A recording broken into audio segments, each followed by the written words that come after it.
2nd, 2019. First order of business is to call our meeting to order. The next order of business is the opening prayer and the pledges of allegiance to the flag of the United States and the state of Texas. Councilmember Gutierrez will lead us. If you all join me, please, in standing. Heavenly Father, we thank you for the blessings from the previous year. May you provide your blessings and guidance throughout this new year. Fill us with your grace as we make decisions that will affect our residents, businesses, and staff. Continue to remind us that all that we do here today, all that we set out to accomplish, is for the greater glory of you and the service of humanity. We ask these things in your name. Amen. Amen. I pledge allegiance to the flag of the United States of America and to the republic for which it stands, one nation, under God, indivisible, with liberty and justice for all. Honor the Texas flag. I pledge allegiance to thee, Texas, one state, under God, one and indivisible. Thank you, Mr. Gutierrez.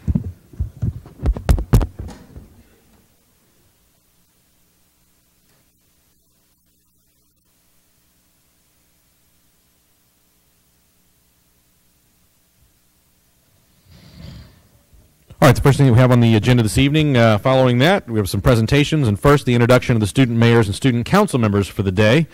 And Mrs. Dennis, I'll turn this over to you.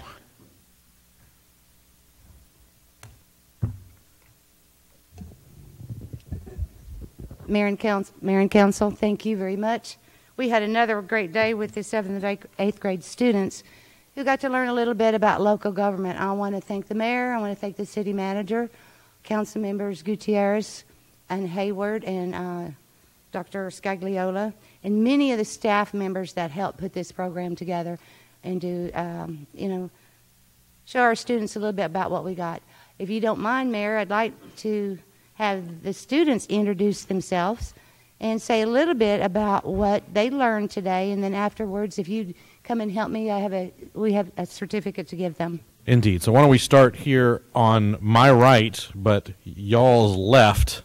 And if you'll introduce yourself, and if you have anything you'd like to share with us, go ahead and do so. Hello, my name is Annalise Kempter. I'm a 7th grader at Dobie Junior High School and was honored to partake in this program. Over the course of the day, I realized that local government plays a greater role than I'd first assumed. My focus was on national and even state government. To be honest, I didn't know much about what our city government did, if anything at all. I didn't see why it mattered or was important. But in actuality, local government affects your day-to-day more so than the others. The mayor, city council, and other government employees are shaping our city. We will see these changes. They'll affect us personally. Local government plays a colossal role in our life, and I'm glad that I had the opportunity to understand that. Thank you. Thank you, ma'am, and thanks for joining us this evening. Well said. All right, next up, sir. My name is Isaac Mocrane, and I'm in 8th grade at Dobie Junior High. And what I learned today was that local government is not more important, but it impacts us more than state and federal government because, we're directly involved in it. Thank you. Very good. Thank you for joining us today. Next up. My name is Faith Porter. I'm 8th grade at Corbett Junior High, and today I learned that a lot more goes into city council than you might think. Very good. Thank you for joining us. And please. Hello, my name is Dawn Ridge. I'm a 7th grader at Corbett Junior High. Today I learned that our local government in Schertz does not just cover just Schertz, it covers 3 counties, and that everybody that is a citizen in or around Schertz has a say and an opinion in what happens in the city council meeting. Indeed. Very good. Mrs. Dennis, do you want to share a little background about what we're doing here, or would you like me to do that very quickly? It's up to you. Fine. So what we do is we invite some students from the 2 junior high schools in the district, and we bring them to the city. They get a little bit of a tour They get to meet with some of the city staff, find out about the various departments in the city and what those departments do.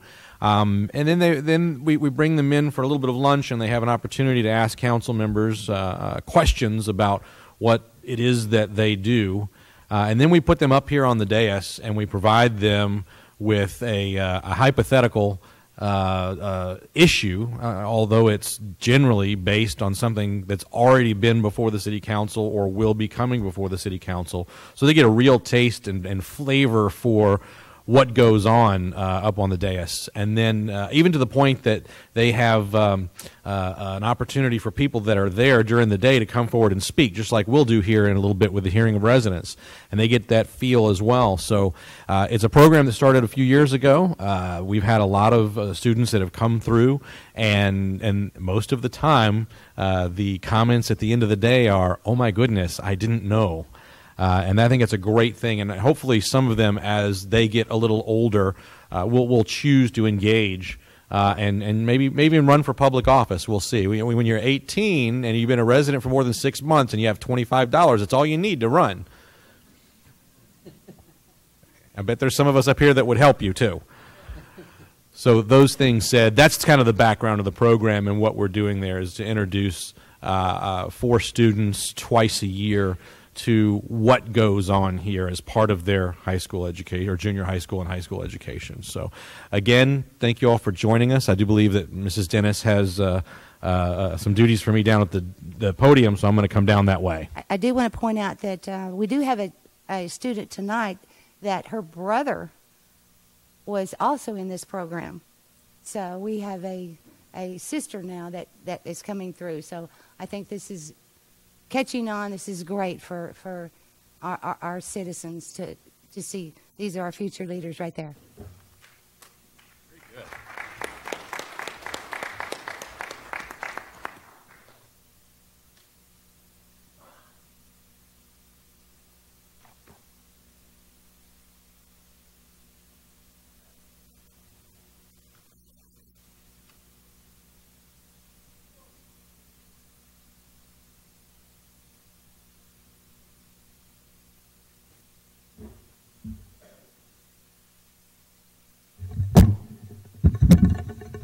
But as always, we'll see if I remember to put this back where I got it. All right, we need Don Rich.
The city secretary said to me, if y'all need to go home at this point because you have homework or other duties, you don't have to hang out for the whole meeting.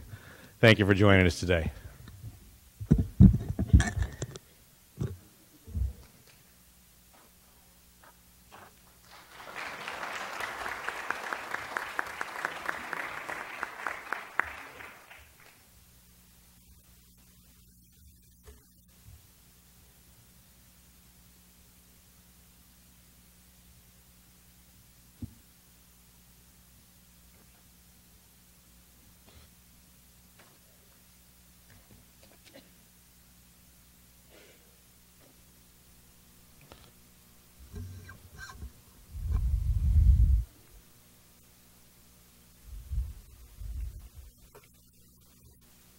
All right, next up we have a presentation regarding the 2018 Healthy Workplace Recognition Program in collaboration with the San Antonio Mayor's Fitness Council. Good evening, Mayor, Council, Dr. Brown.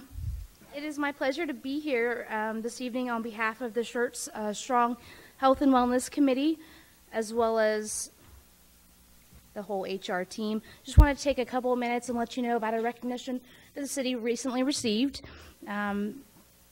So the Healthy Workplace Program is a membership-based organization of local employers who aim to improve the health of San Antonio employers by supporting health and wellness initiatives in the workplace, by providing network opportunities to discuss best practices.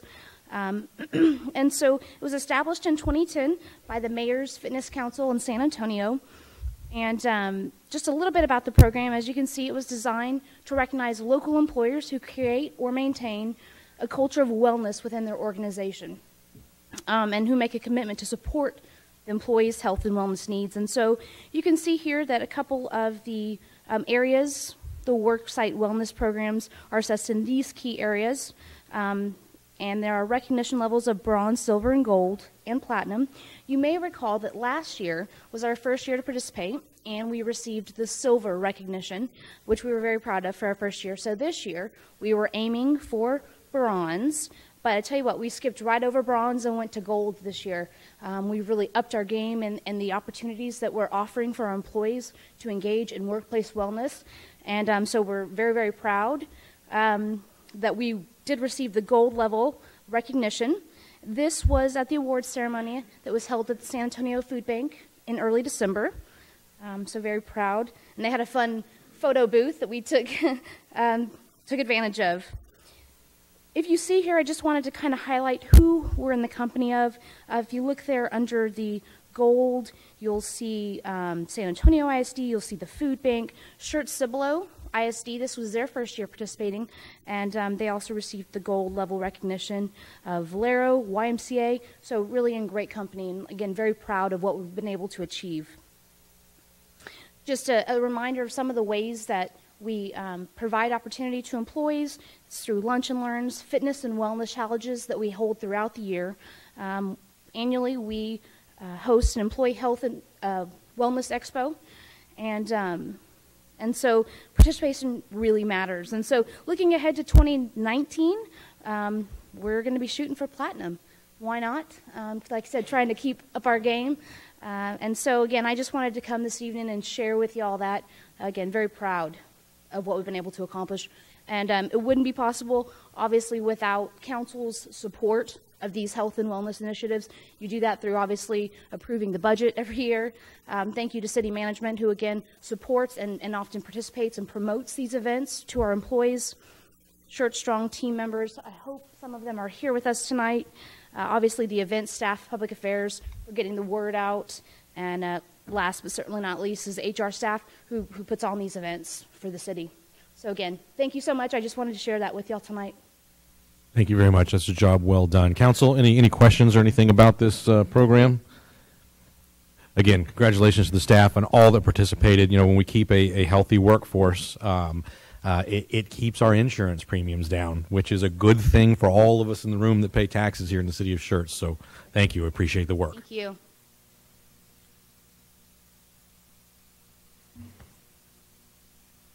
All right, the next thing on the agenda is hearing of residents. We have a number of you that have signed up to speak this evening. So a couple of quick things. We do ask that when you come forward that you state your name and address for the record so the city secretary can add that to the minutes. We ask that you keep your comments to around 3 minutes or so. I've got a little bit of leeway here in the chair, so if you need a little bit more time, we'll try to accommodate.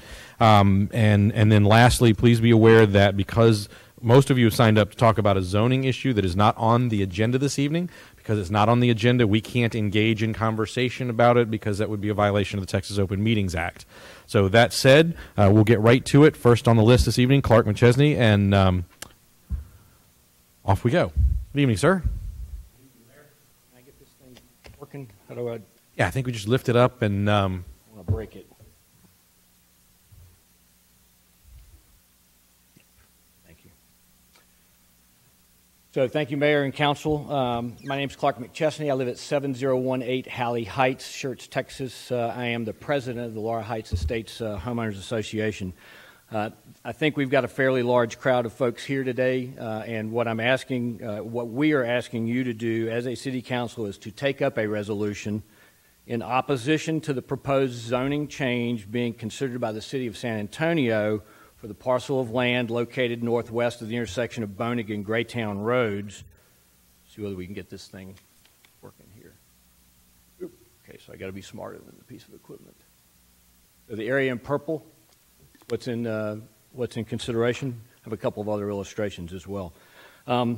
This item is scheduled for reconsideration by the City of San Antonio Zoning Commission on February 19th. So Schertz needs to act very quickly to address this specific issue.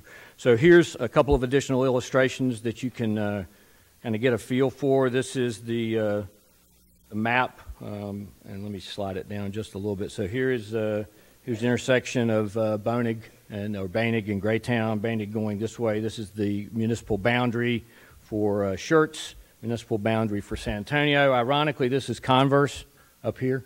So that's a little piece that's just stuck there.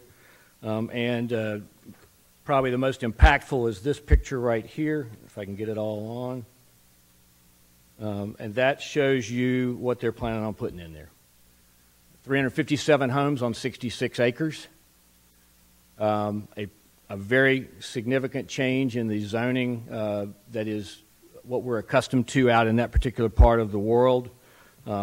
So I'll just make like 4 key points, and then I'll turn it over. If I can get a show of hands, who's here to speak or in response to this issue? So you can see we got a fairly good turnout. So here's the impacts that we see. Impact is our limited road network. Is no tax base for the city of Schertz, but directly impacts traffic on our roads and directly adjacent with significant traffic on Bonig and Graytown south to I-10. The drainage will come across Bonig Road and into Schertz. The sewage connection, unless Mr. Hartman wants to build a huge lift station, will come across Bonig and into Schertz to connect to the SARA main force feed line. It is incompatible with our large lot zoning and adjacent large lot zoning in San Antonio and Chandler Crossing that's off Graytown Road. It impacts home values and future resale. It impacts the JBSA Randolph because of the proximity to the accident potential zone 1 and 2 of the west runway 15 right. And this one really aggravates me. I went to the zoning meeting, and I'm just going to tell you, the lack of interest by San Antonio staff to coordinate with their sister municipality on this issue. It's as if we don't exist in Schertz. And for that reason alone, you should take up a resolution to deal with this issue. Thank you. Yes, sir.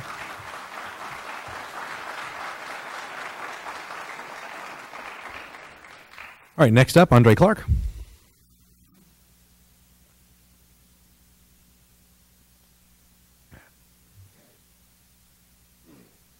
Good evening. My name is Andre Clark. I currently reside with my wife at 7109 Sheila Pond. That's in the reserve in Schertz. My topic is exactly the same as the gentleman that mentioned it before me. It's the zoning request by the city of San Antonio to go from an NP10 down to an R4. Currently, they're addressing about 66 acres. If you do the math, 300 plus, we're about 2 homes per acre right now. If you do the math with that, that comes out to about 6 homes per acre. For all the reasons that were mentioned aforesaid, mainly the congestion, the traffic, the drainage and such, our family's obviously opposed to it. As an aside issue as well, there's a predominantly retired military community out there, and many of us have saved our entire lives, and many of these homes are custom designed and have taken a year, 2 years, sometimes up to 3 years to build. So this will be of a significant impact on all of us. Myself, I'm a retired military officer of 26 years. The 6 homes surrounding us immediately, 5 are owned by retired military, and in fact, 2 of those families are dual retired military couples. Any assistance, any advice you could provide us would be greatly appreciated. And that's pretty much it. Thank you very much. Thank you, sir. Next up is Deborah Elizondo.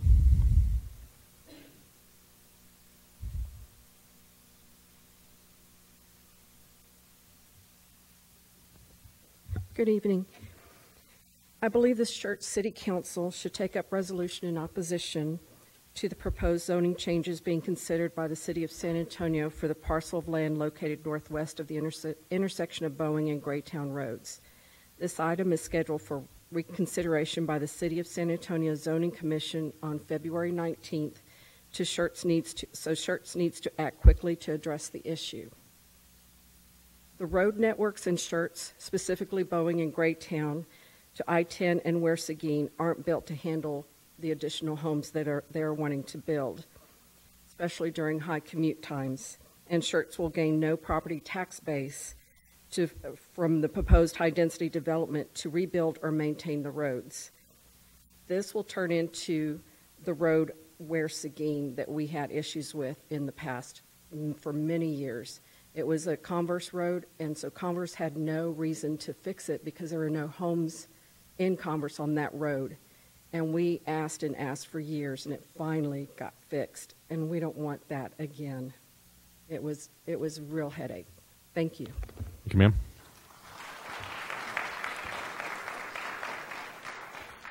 All right, next up, Isaac Day.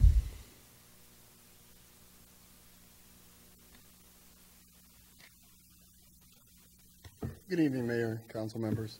I'm Isaac Day, homeowner 7113, Sheila Pond, Schertz, Texas. I am the HOA president of the Reserves of Schertz, and we do have quite a few members here to discuss these sort of issues. My three things I have concerns about that I've heard over and over from our community. One, those roads are in desperate needs of repair. It is, I don't know how they're going to add all those homes when the infrastructure does not support the amount of homes they're trying to put in that area. Drainage is an issue. That one-lane highway, whatever you want to call it, doesn't even have a center lane. A center line, yellow line dividing. So you got trucks speeding down there, and we're going to add all these homes. We've got to take a look at the schooling issues. More kids going to cross the street to Cole, or they're going to go 45 minutes out the way to who knows where. So there's a few issues that I'm not going to go back into as far as the zoning and the drainage issues, but I would ask that you all please consider talking to your neighbors because we do have a voice. You are our voice. So please reach out and let them know that we are totally against rezoning that from R10 to R4.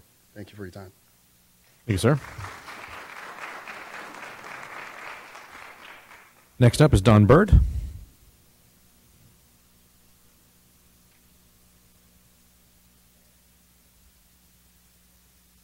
Mayor, Council. Don Bird, I live at 7036 Halley Heights, Schertz, Texas, in Laurel Heights Estates. We've been there a little over 11 years. We were the first house there, so we've seen it go from flat land to what it is now. And I know what I want to bring to you is that, hopefully you guys will bring up a resolution because we just went through with you guys not too long ago the rezoning of that whole area out there to get it to be high density. Or instead of low density where you've got a bunch of houses, okay? And that's probably flipped backwards, but you know what I mean. And so now, what is Schertz going to say whenever developers come out there and see what San Antonio's done in that same area? And again, I urge you to also talk to the base because they're the ones that came and pleaded to you that, again, San Antonio's got three other bases. Schertz, Sidlow, and Universal City have one, and we would hate to lose Randolph. And so I just plead for you guys to take up this issue, talk to San Antonio, see if you can come up with some agreement, as well as maybe talk to the base and see what their position is on this. Thank you. Thank you, sir.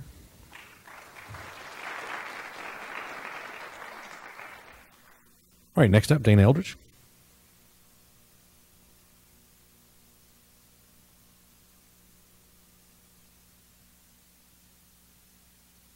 Mayor, City Council, Mr. Brown.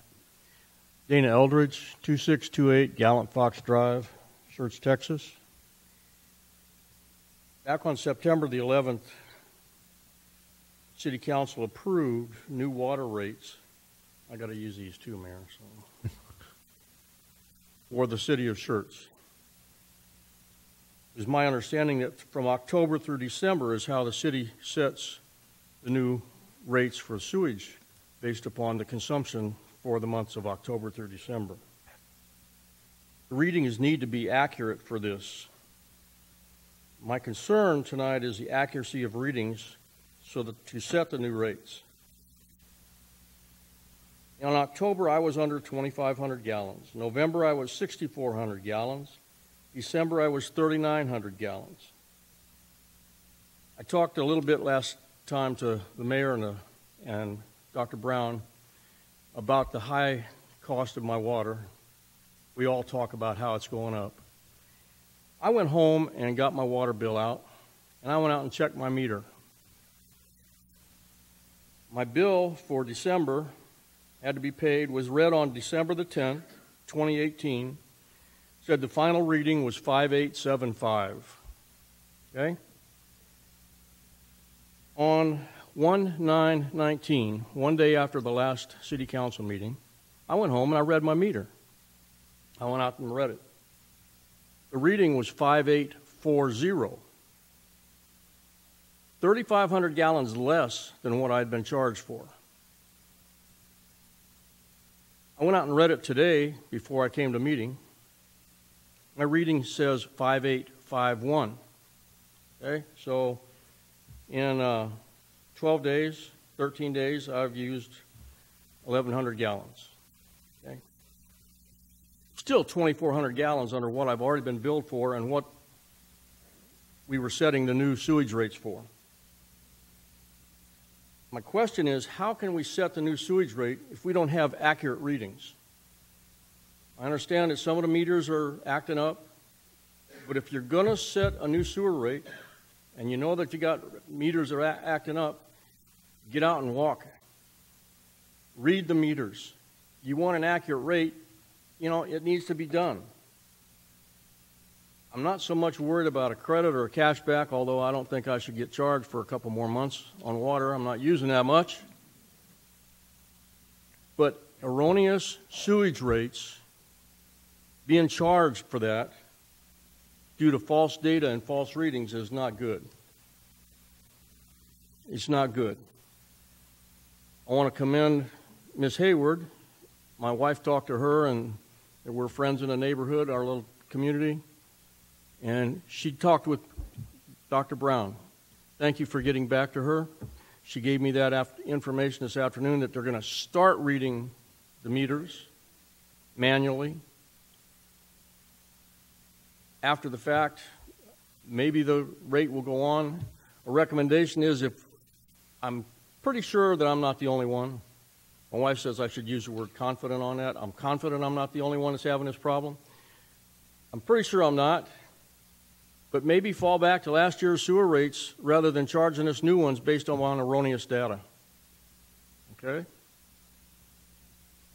These guys are looking for zoning. You guys did a wonderful job for the city, or for Belmont Park subdivision, in some zoning issues with keeping some apartments out of our area because it was not a suitable area for them. I think what these guys are asking for, we need to try to help as much as we can. You guys do the good job, so, you know, it might be worth our while to do that. So that's pretty much what I got. Hopefully we can see some resolution, because this is not cool, guys. This is not cool, working on false data to set new rates. It's not the way to do business. Very good.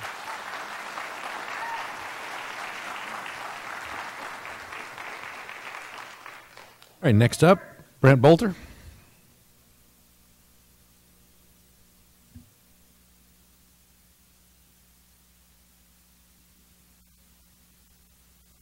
Brent Bolter, 2633 Cloverbrook Lane, Schertz, Texas. She probably has that memorized.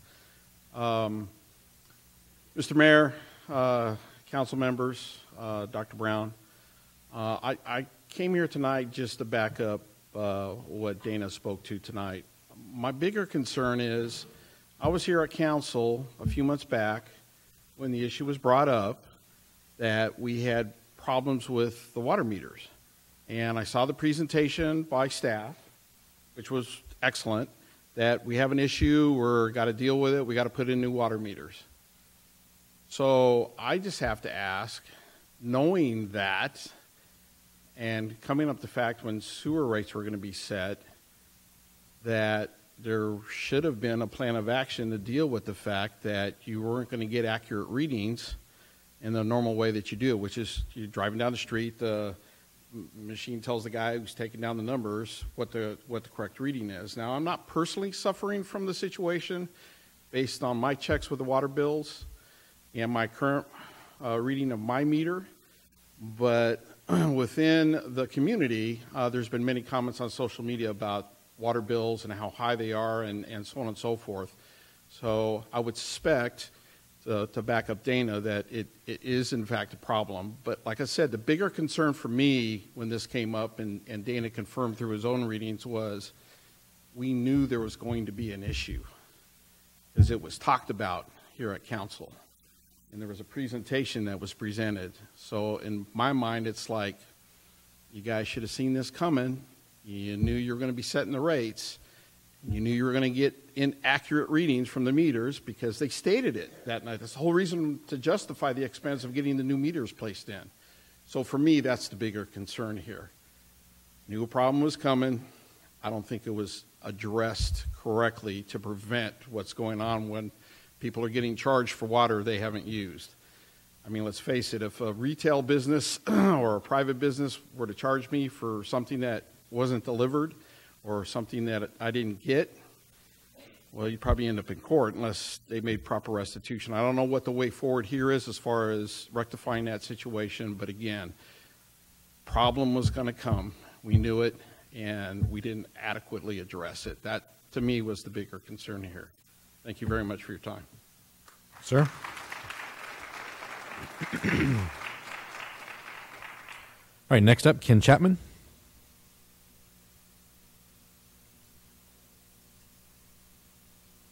Good evening, Mayor, Evening. council members. Ken Chapman, 10601 Gage Park. Thank you. I'm at the reserves with Schertz. I'm just here to support what the other speakers have stated regarding the zoning proposal by the city of San Antonio. I'm a retired service member. I bought a home out there a couple of years ago.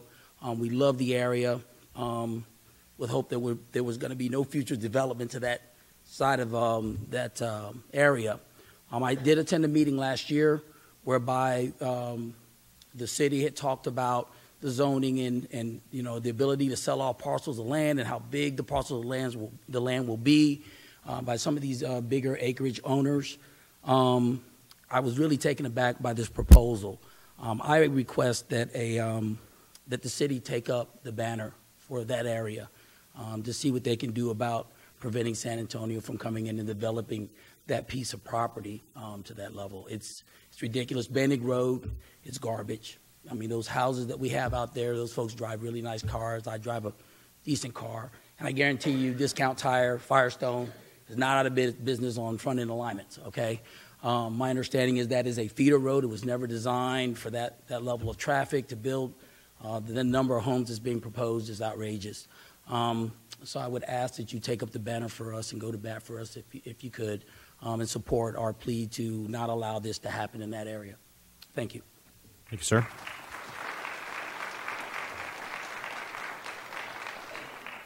Next up is Catherine Perry.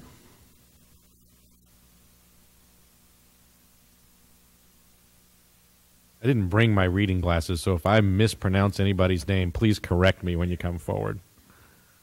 Good evening, Councilman and Council and Mayor. Evening. My name is Catherine Perry. I live at 7102 Delaney Park, me and my husband. Thank you. We've been out there about a couple of years now, and I propose that the City Council take up this resolution to bring it to the City of San Antonio. Like I said, we moved out there after being in the military, after my husband 30 years, mine 27 years. We want this to be our retirement home, and we did not imagine that we would be having homes built around us with that quality. we would like you to put it to bring our concerns and make sure that we live in a place where we have adequate streets and housing there for the people that are already living there. I ask that you bring that to the council, please. Thank you. Ma'am?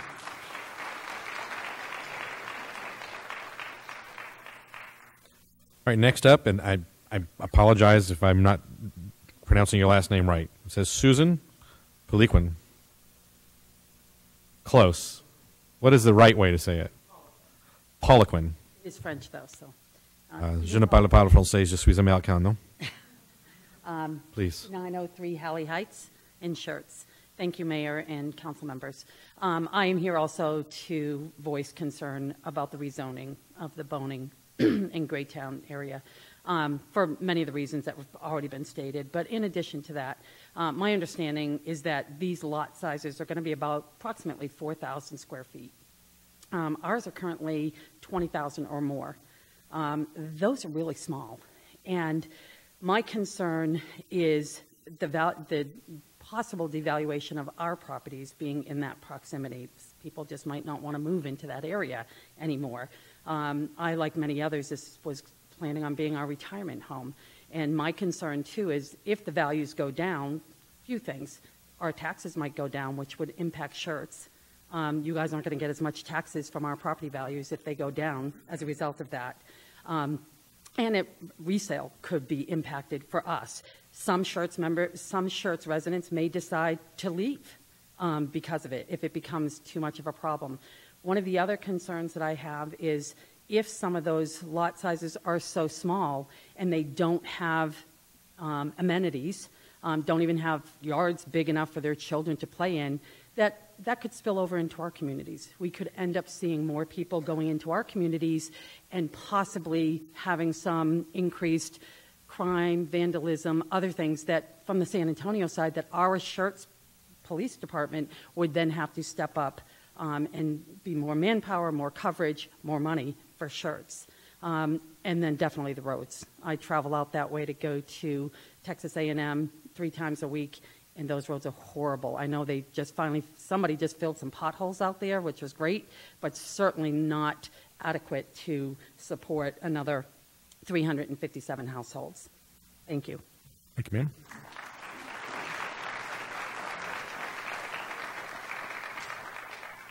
Next up is Ricky Evans.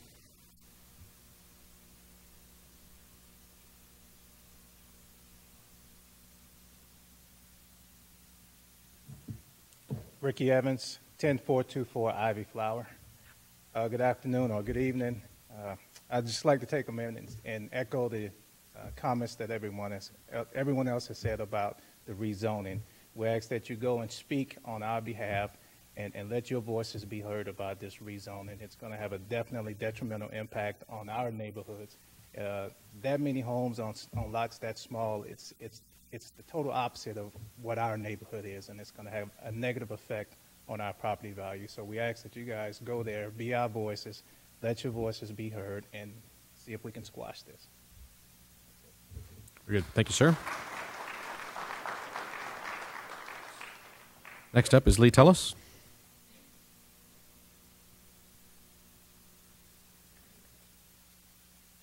Good evening, Mr. Mayor, council members. Thank you for allowing us to speak. I'm Lee Tullis. I live at 6909 Halley Heights, and I'm here to speak about the zoning change. To let you know a little bit about me, I work for the Army, and my husband is active duty Air Force. He would have been here tonight as well, but he was not able to attend. And I would like to just read my notes here, my comments. I believe the Schertz City Council should take up a resolution in opposition to the proposed zoning change being considered by the City of San Antonio for the parcel of land located northwest of the intersection of Bonig and Greytown Roads. This item is scheduled for reconsideration by the City of San Antonio Zoning Commission on February 19th, so Schertz needs to act quickly to address this issue. I feel this is an incredibly important issue because as my husband is active duty Air Force, this could potentially impact the pilot training mission at JBSA Randolph. And as it's located directly adjacent to a main pilot training flight path. I'm also concerned about the near and long-term impacts on our property values from such a high-density subdivision. And as previously noted by several other residents, the road networks in Schertz, specifically Bonig, Graytown South to I-10 and Weir Seguin, they're not built to handle such high traffic, especially 700 or more cars on the roads during high commute times, and Schertz will gain no property tax base from the proposed high-density development to rebuild or maintain those roads. So thank you again for allowing me to speak and for allowing us to be here. Thank you. Come in. Next up is Peggy Turner.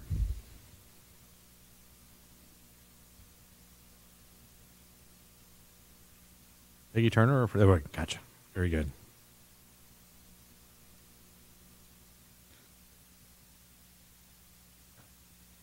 Good evening. My name is Peggy Turner, and this is my husband, Frederick Turner. We live at 7109 Delane Park, the Reserve of Schertz.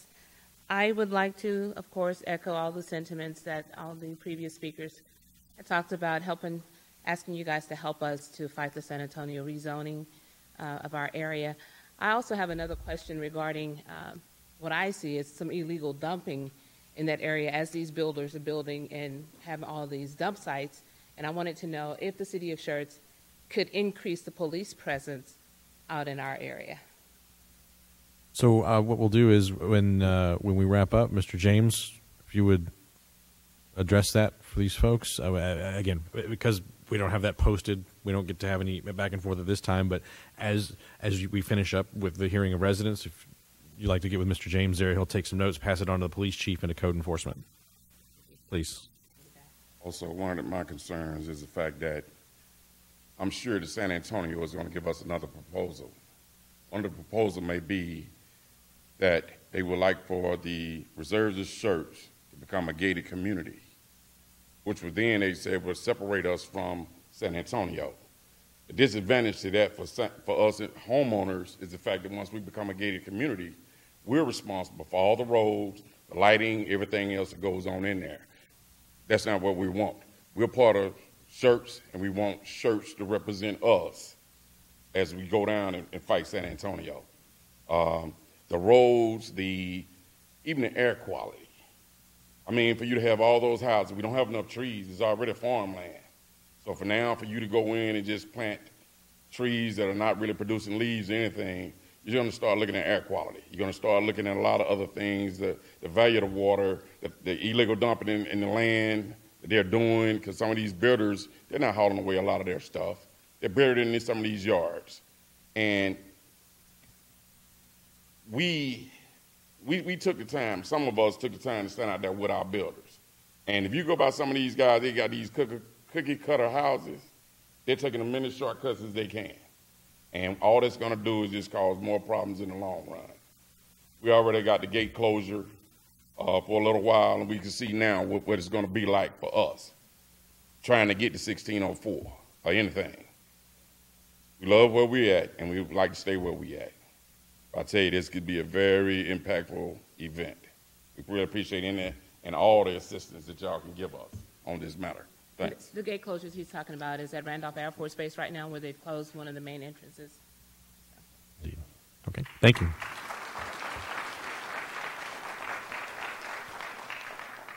And next up is Bobby Harris.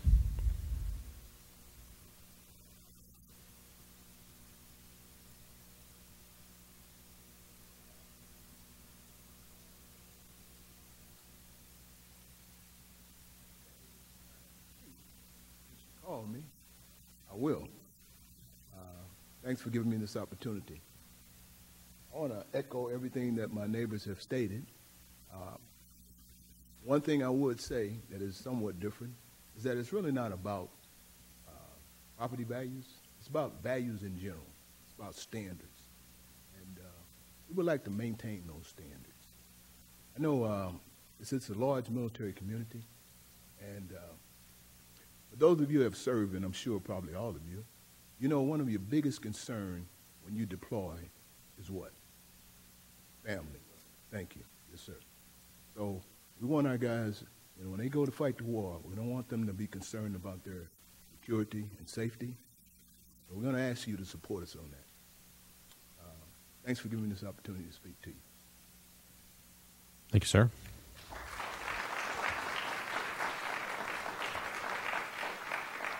Next up is Ernest Thompson.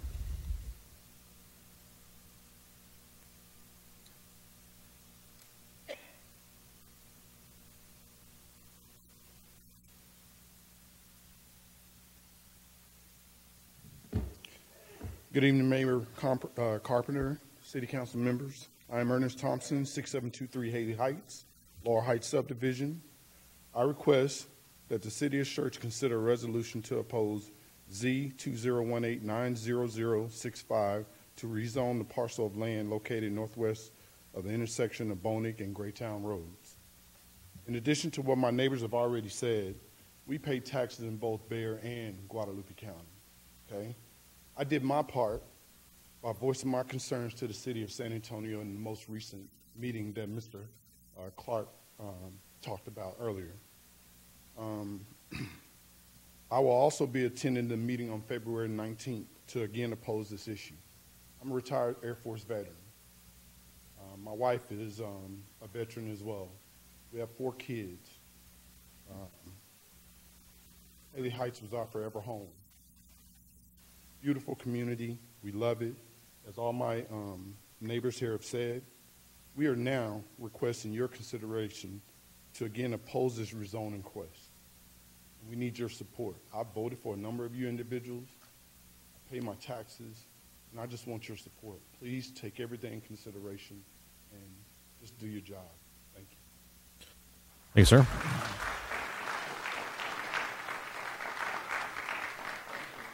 And next up is Carrie Ortiz.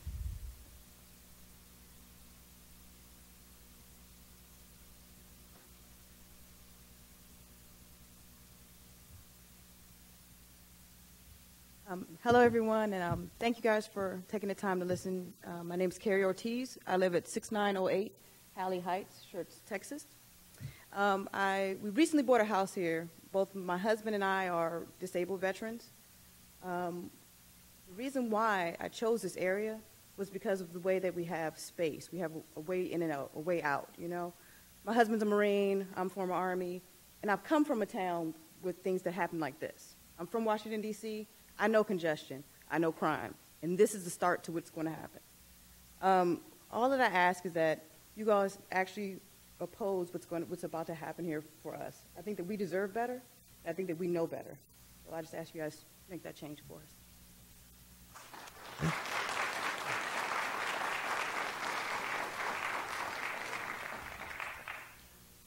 I didn't have anyone else sign up, but there's a lot more of you here that may not have known or whatever. I want to err on the side of giving our residents the opportunity to speak. So if there's any of you here that would like to speak on this matter as well, please feel free to come forward. Understood.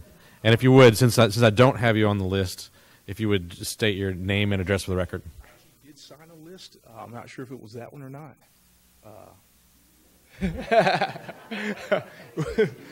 What's your name? Dunford. Myron Dunford, 6520 Ivy Misty, Laurel Heights community. So you did, and I checked next to your name right after Mr. Evans spoke, and I got ahead of myself. So my apologies. That's fine, sir. Floor is yours. That's fine. That's fine. My wife and I, Chrissy Dunford, we are the newest members of the community. We've been here for about 4 months now. We bought our house from Germany.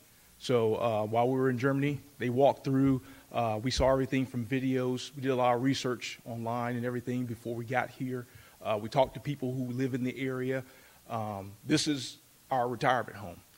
She's a department of the Army civilian, and I'm a active duty Army officer. And so this is forever for us. So we were just getting settled in our home and everything like that, and this topic came up. I've also been involved with I'm on the board of directors for the Laurel Heights community as well. So again, want to get involved in the community and everything. I know you all are going to do the right thing. I already know that. I know from the outreach of from what everyone has said and the outpouring from our community that this is already resolved. But I just want to have this opportunity right now.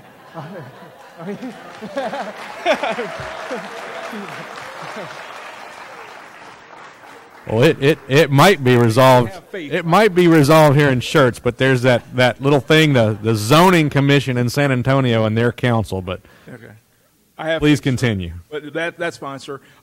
That's all I really have. But again, this is amazing to me to have community involvement like this. I've been in many places where no one's involved at all. As soon as this topic came up, I know Clark threw it out there. Heck, we even set up a Facebook piece of it. My wife was telling me everything about it, everything play by play.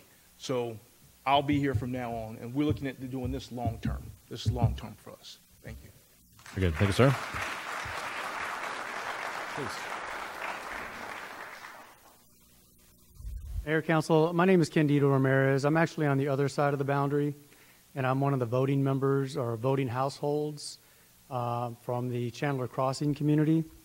And so something that needs to be considered is that they're going to ask us to consider an R6 zoning as opposed to the NP10.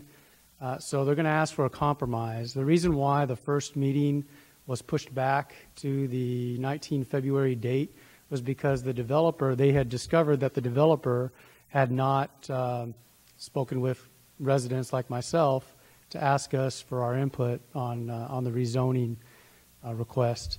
And so the council pushed back and said, you need to at least talk to the residents and get some feedback from them on this situation. I'm one of the managers of the Facebook page where we've organized everybody from all the communities in that area.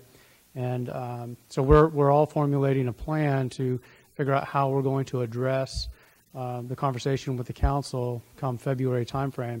But when you're considering infrastructure and tax base and all that stuff, the other thing is they're going to ask for a compromise.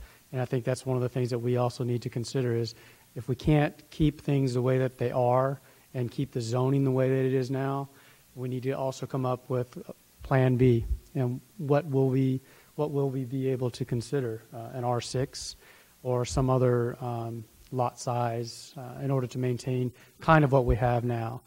The roads are dilapidated out there.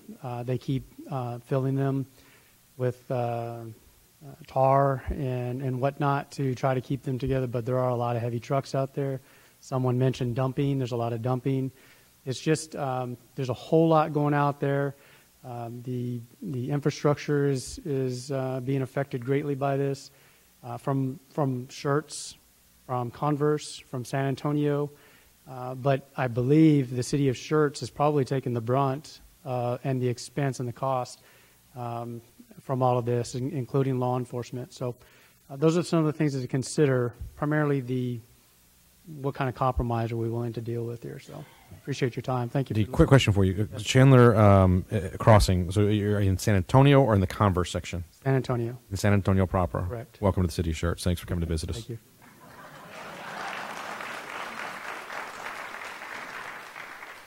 Anyone else before I close out the hearing of residents? Please, if you will.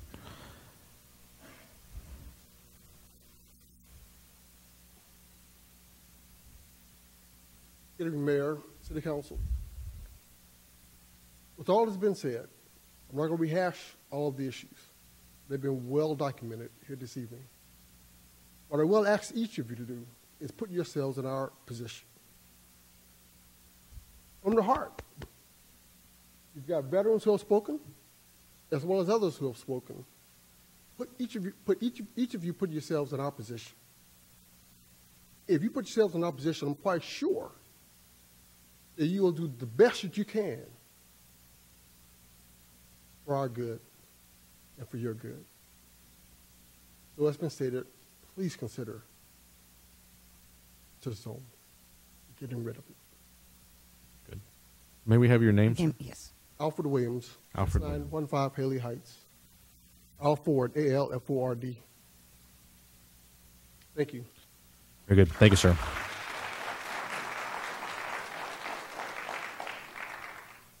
Anyone else? It appears that I don't have any takers. Mrs. Womack, you want to, please? Michelle Womack, 2944 Mineral Springs, Schertz. I just wanted to let you guys know Dana is not the only one having water issues. I live in Riata, which is the neighborhood next to Belmont, and we're having exactly the same problem. On our bill from bill date 12/20, it showed our previous reading of 10/8/30, present reading of 10/8/50. Checked our meter, I don't know, mid-January, about a week ago, and we were just at 10/8/32. So our bill from 2 months ago was what we're currently at. So it's not an isolated one-person issue. It is something that's going on in our area, and it is definitely something that we're looking for a resolution for all of us. So wanted y'all to know, and thank you very much. Very fair.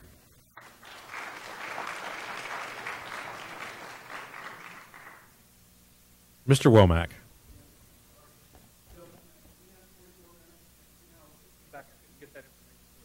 Literally on our water bill, it says that December, when one of our very faithful neighbors always tells us to make sure we turn off our sprinklers in October for the sewer averaging, December was my highest use month for 2018. Okay, I love, and I've told you this before, I love living in Schertz. I tell everybody, one of the things that I love about Schertz is that people 20 years ago had the foresight to buy the water rights. We live essentially in the arid Southwest. I love the fact that we have water guidelines, not water restrictions. And as long as I pay my bill every month, I can pretty much use as much water as I want. And unfortunately, I do that a lot, especially during the summer. I live on clay. It runs off. You got to water it often. So seriously, we have a problem. I'm holding on to that bill because right now y'all are already 18,000 gallons ahead on me. That's a little much. So anyway, we really have to, and I understand there's a funding issue. We've got to look at that, but in addition to the screwed up situation, and by the way, guys, I feel for all of you down in South Schertz. I actually I was building one of the first houses down there also. I just looked at the value of that. Wow. Really wish I would have went ahead and closed that. But we've sat here in this chamber before, and Dr. Brown hasn't been part and parcel of it, but we've all talked about joint JLUS and how faithful Schertz is, and how we need our partners in the local area to be faithful to Randolph, especially, whether that be Selma, Universal City, whether it at this point be San Antonio. And we really do need to leverage our power, and the many Air Force, specifically veterans that are sitting in here. I retired out of Randolph. That's my home base. We can't lose it. And it's not that solid. So, thank you. Thank you, sir.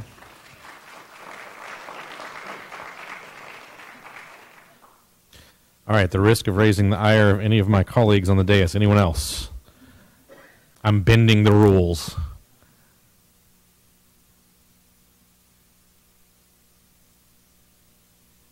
Don't appear to have any takers. All right, so I'll take a little bit of privilege from the chair. So, Mrs. Dennis, if you'll put the San Antonio zoning change for discussion and potential action on our February 5th regular session here in these chambers. I don't know what the council's will is, but we'll take it up for sure.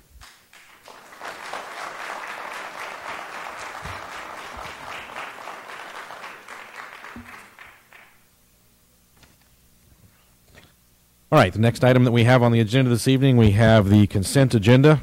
We have the minutes, consideration, or action regarding the approval of the minutes of the regular meeting of January 8, 2019, appointments to the various city boards, commissions, and committees, the appointment of Glenn Outlaw to the Building and Standards Commission. Item number 3, Ordinance 19K01, an ordinance of the City Council of City of Schertz, Texas, releasing and terminating a vehicle non-access easement on Lots 6 and 8, Block 1 of the Enterprise Industrial Park subdivision, and establishing an effective date hereof. Item number 4, Ordinance 19T03, consideration and or action approving an ordinance by the City Council of City of Schertz, Texas, authorizing an adjustment to the fiscal year 2018-19 budget to provide additional funding for the Corbett Elevated Water Tank Project, repealing all ordinances or parts of ordinances in conflict with this ordinance and providing an effective date. Item number 5, Resolution 19R02, a resolution by the City Council of City of Schertz, Texas, authorizing a contract with Landmark Structures 1 LP relating to the construction of the Corbett Elevated Tank Project. Item number 6, Resolution 19R01, a resolution by the City Council of City of Schertz, Texas, authorizing EMS debt revenue adjustments, utility billing debt revenue adjustments, and Schertz Magazine debt revenue adjustments for certain inactive outstanding receivables and other matters in connection therewith. Item number 7, Resolution 19R06, a resolution by the City Council of City of Schertz, Texas, authorizing a payroll and human resources service agreement with ADP and other matters in connection therewith. Item number 8, Resolution 19R07, a resolution by the City Council of City of Schertz, Texas, authorizing the city manager to enter into an agreement for the purchase of one Ford F-550 emergency response vehicle at a not-to-exceed amount of $53,000. That's a small dollar amount. Item number 9, Resolution 19R08, a resolution by the City Council of City of Schertz, Texas, authorizing expenditures with Birch Roofing totaling no more than $65,000 for roofing replacement and repair during the 2018-2019 fiscal year and other matters in connection therewith. Item number 10, Resolution 19R09, a resolution by the City Council of the City of Schertz, Texas, supporting an extraterritorial jurisdiction agreement with the City of San Antonio and other matters in connection therewith. Item number 11, Resolution 19R10, a resolution by the City Council of the City of Schertz, Texas, approving and authorizing waterline easement agreements across private property from 7-Eleven Incorporated, Texas Corporation, and other matters in connection therewith. Council, any of these that should be pulled and considered individually? Number 8, Mr. Mayor. Mr. Edwards would like us to consider number 8. Yes, sir. Anyone else? If not, is there a motion to approve the items on consent 1 through 7? And 9 through 11. So moved. Second. I have a motion from Mr. Gutierrez, Mr. Davis. Second from Mr. Edwards. Any other comments, questions from council? Hearing none, I'll call for a vote. Aye. Aye. Aye. Aye. Aye. Aye. Aye. 7 ayes and no nays. The motion carries. Item number 8, Resolution 19R07, a resolution of the City Council of the City of Schertz, Texas, authorizing the city manager to enter into an agreement for the purchase of one Ford F-550 emergency response vehicle at a not-to-exceed amount of $53,000. Mr. Edwards? Is that completely outfitted for everything we need? Because at $53,000, you're right, that is very low. Yeah, we've seen them a lot more expensive. Exactly.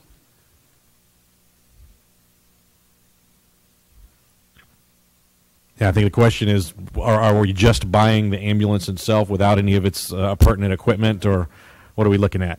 This is not your typical fire truck. This is a tow vehicle. It's a F-550 pickup truck with a flatbed utility bed. So it is not an ambulance at all. It's not an ambulance. It's just simply an emergency response vehicle. Similar to our squad, if you've seen our squad. It's a flatbed pickup truck, 4 doors, 4-door pickup truck, 4-wheel drive with a flatbed. It's intended to tow a trailer. Okay. Very good. Okay. And it's what I get for thinking I know what it was about. Grant funded. Grant funded. Yes, sir. Not taxpayer funded. Grant funded, huh? Is there a motion to approve 19R07? So moved. Second. A motion from Mr. Edwards, second from Mr. Gutierrez. Any other comments, questions? Council, hearing none, I'll call for a vote. Aye. Aye. Aye. Aye. Aye. Aye. Aye. 7 ayes and no nays. Motion carries. Can't approve grant money fast enough.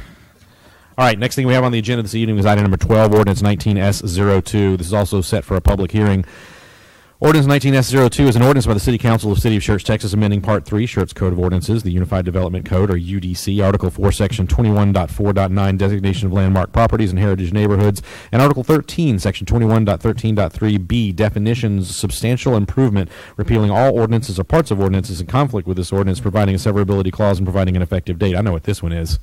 You do. I sure do. While the caption is long, these are both fairly straightforward and fairly simple. The first part that you talked about with regard to landmark properties and heritage neighborhoods is essentially working with the Historic Preservation Commission. We wanted to modify that program As we got into it, we realized that that program should not really be in the UDC, shouldn't be in our Unified Development Code. It should be a standalone program that we create so there's no confusion that this is not a zoning event whatsoever. So the first step is to pull it out of the UDC. When this comes back, we'll also have a resolution to create it as a separate standalone, but that makes sure we don't run afoul of any state laws or things like that with regard to zoning events. But the program will stay in place. We'll just create it in a different format, not part of the UDC. So the Historic Committee recommended that. Plan and Zoning Commission recommended that. We're coming to you, and then it's a 2-reading item, so when it comes back next time, we'll create the new program that's generally the same thing going forward. The second item on the agenda has to do with something you've probably heard from a number of folks about, and that is our floodplain regulation. Much of our older part of the community is in the floodplain. We have enacted federal regulations essentially, or started with federal regulations to ensure our folks get the benefit of floodplain insurance and the assistance there. What we did when we passed it, though, is we sort of went above that minimum standard. We essentially said if you're in the floodplain, we're going to take a snapshot in time from the appraisal district value of your property, and cumulatively, the improvements cannot be more than 50% of that value that it had been. The problem is that the definition of an improvement includes things most of us would consider repair. So replacing your roof, replacing a broken water heater, replacing an AC unit, it's considered an improvement, and then that adds up quickly to the point that we can have folks hit that 50% cap and then can't do what we would consider to be maintenance. So we're modifying it to essentially say it works on an annual basis and it takes the appraised value of the property. So again, you cannot exceed more than 50% of the value of the structure in a calendar year, and then you reset the following year. And so again, the key that we'll educate folks on is if you want to come in and do a bunch of improvements at the beginning of the year, you may not want to push all the way up to that 50% mark because you may have something happen. You may want to do part of it now, or you effectively may want to push it back, do it toward the end of the year so it carries over into the next year as well. So we'll work with residents and property owners on that. But again, this will make a substantial difference to those folks to allow them to be able to make those improvements to their properties while continuing to be within the spirit of the FEMA regulations. All right. Thank you, sir. This is set for a public hearing, so before I turn this over to council for discussion and possible action, we will open the public hearing. Anyone that would like to address the council on this matter may do so. We would ask that you keep your commentary to around 3 minutes or so, but again, the chair, I've got a little bit of leeway. You need not have signed up previously to speak on this item. This is a public hearing. Anyone present may speak to the council on it. So at this time, I'm going to open the public hearing. And if you would, give us your name and address when you come forward. Correct on, it's just what Brian had just said. Sure. Sometimes I nod off and you know, the shelter lets you 705 Maryland Drive, Schertz, Texas. I have been through 3 incidences and several phone calls by neighbors and friends in the city in the last years where they have been quoted that there was a 40% of their land they could not have covered, not 50% of the value. Can you speak in the microphone, please? And this came directly from the Public Works people. So is that still true? Is that still true? So it's a matter of factual things, which we may address. That's impervious coverage restriction as opposed to improvements to the overall property in the floodplain. 2 separate issues. That they could be combined, because if I was to put a carport on my land as an improvement, it could be less than 50% or more than 50%. And then I run into the issue of being told I can't have but 40% of my land uncovered. So what am I missing here? When we finish the public hearing, I'll let Mr. James address that for us. Okay. Thank you. Yes, ma'am. All right, anyone else?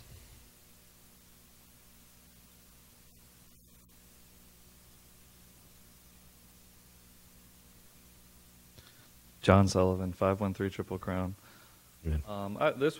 This just came up, and I saw this on the agenda today, and I was a little concerned that we're like maybe becoming complacent about the flood. We haven't had one in a while, but it is going to happen again, and I'm just wondering, like, what was the original goal with the original guidelines, and were we trying to really limit building in the floodplain because we don't want to risk, the next flood and having to, help recover the economy down in that area? So just kind of making sure we were really aware of why we originally did that and if we're still accomplishing that original goal.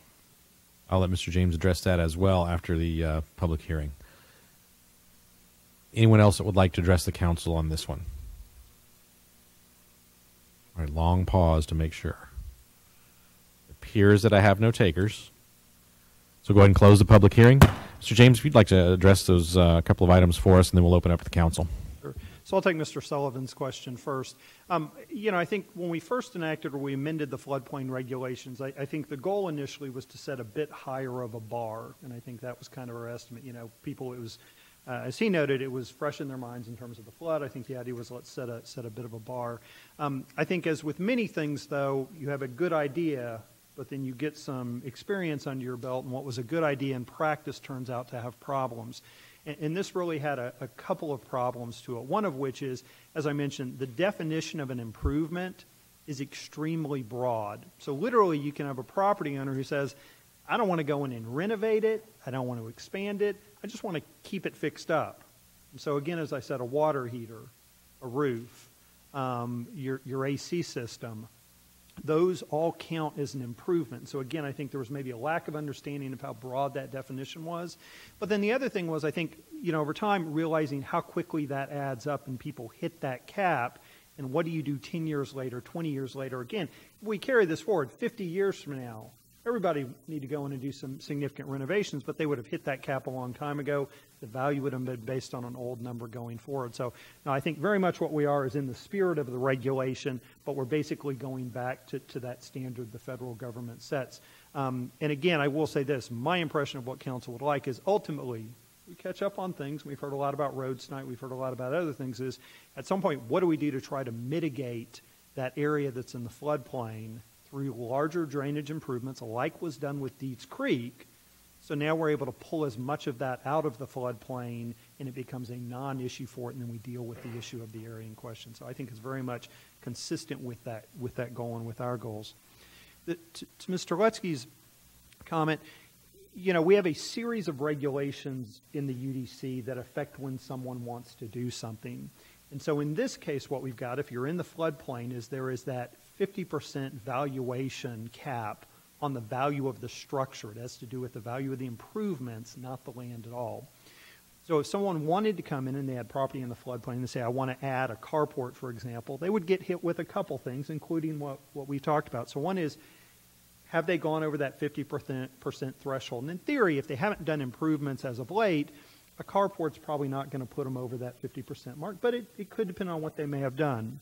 The other thing, though, is they're going to get hit on a lot coverage or an impervious coverage standard that's a separate, and that may be 40%. I would have to check the regulations, but that may very well be. So we may say, no, you've paved too much of the property to date. The house is too big. You effectively can't add the carport because of that. There may be an issue, for instance, with regard to setback. Where you want to put the carport extends across the building setback line, and we say, yeah, the value's not an issue, the 40%'s not an issue, but you can't put it there because the house is effectively pushed as far up as it can be.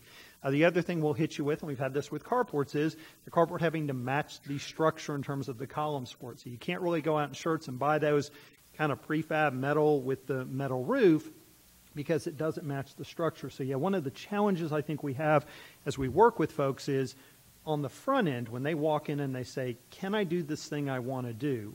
And they say, how long is it going to take me to get through the process? And what's it going to cost me to get through the process? Is to try to answer all of those on the front end so that we click through these series of things that are an issue so that we don't have somebody come in, get an answer of, hey, it looks good, but then at the very end they get hit with something that's problematic in terms of one of those regulations. So yes, ma'am, we have a series of things. This is not the lot coverage This is particular to the floodplain issue and the valuation.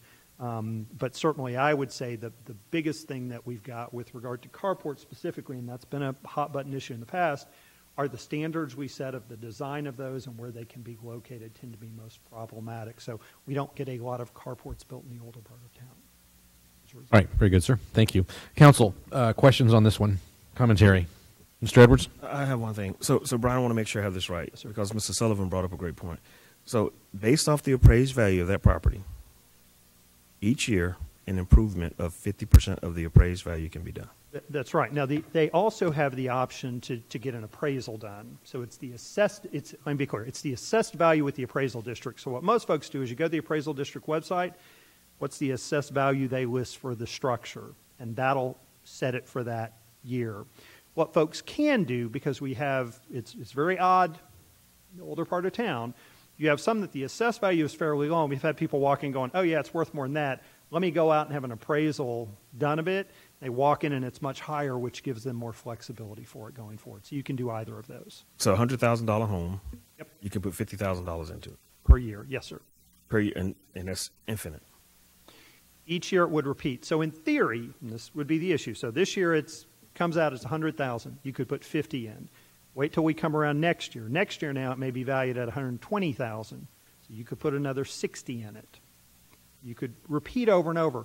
I will say I think that was some of the concern maybe that we had when this happened, is that people would just every year come back in, and we haven't seen that. What we've seen is people wanting to make kind of a one-shot deal where they come in and go, hey, I've got this much money, I want to do this, next year I'll do this, generally about the amount. But then again, it's those things that we would call maintenance normally that pop up again and again that trip them up. Thank you. Mr. Brown? Thank you very much. This is a common sense thing that's long overdue. We've seen a lot of citizens unable to update homes because of the restrictions on that. We've seen people that wanted to come in and do renovations on older properties, both for residential use as well as commercial use. They were just unable to do it due to the cost and the limitations on it. So long overdue, common sense answer. Thank you. And if I may, Mayor, I apologize, but to clarification. So if you were to hit that 50% cap, it doesn't mean you can't do it, but it means you have to either flood-proof or elevate the structure, and that becomes cross-prohibitive. So effectively, people can't do it, but technically there is an option, but it's not really viable. Very good. Anyone else? No other questions? I'm going to move from the chair that we approve Ordinance 19S02. Second. I have a motion from the chair, a second from Mr. Edwards. Any other comments or questions from council? None, I'll call for a vote. Aye. Aye. Aye. Aye. Aye. Aye. Aye. 7 ayes, no nays. The motion carries. Next item is item number 13, Resolution 19R03, a resolution by the City Council of City of Schertz, Texas, authorizing additional expenditures with Ford Engineering Incorporated, totaling no more than $32,423 for professional engineering services for the Schertz pedestrian routes and bike lanes project. Good evening. Good evening, Mayor, City Council, Mr. Brown. So as the city's moving forward with the Alamo Area Metropolitan Planning Organization's pedestrian routes and bike lanes project, city staff recognized an opportunity to add a center turning lane to Live Oak Road at FM 3009. So that would alleviate vehicle traffic congestion. As you probably know, there's cars back up all the way to the church on the weekends. And not just at that, but just traffic overall in that area. And so doing this, approving these funds would allow the city to be efficient with our money and have two things done at once. So in order for us to include this turning lane, we want to have the design of it done with this AMPO project. TxDOT is overseeing this project. So being that it's in their intersection, we would get their approval for this design lane inclusion, this turning lane inclusion. So it would kind of be efficient in going to TxDOT that way. So with the design of this, it's cost $32,000. And so we're asking to have the design done now, and then both projects would kick off at the same time. Instead of having to come back and break ground twice, we just do it once. So we're just requesting this money to come from contingency. All right, council, questions? None. Is there a motion to approve Resolution 19R03? So move. Second. I have a motion from Mr. Gutierrez, a second from Mr. Davis. Other comments, questions from council? Hearing none, I'll call for a vote. Aye. Aye. Aye. Aye. Aye. Aye. Aye. 7 ayes, no nays. The motion carries. The next item we have on the agenda this evening is a roll call vote confirmation. Mrs. Dennis? Could I interrupt for a second? Sure. Mr. James suggested that I clarify something just so there isn't an expectation that construction would start on both projects at the same time. This is to design the project based on when it's bid, how much this additional work would cost.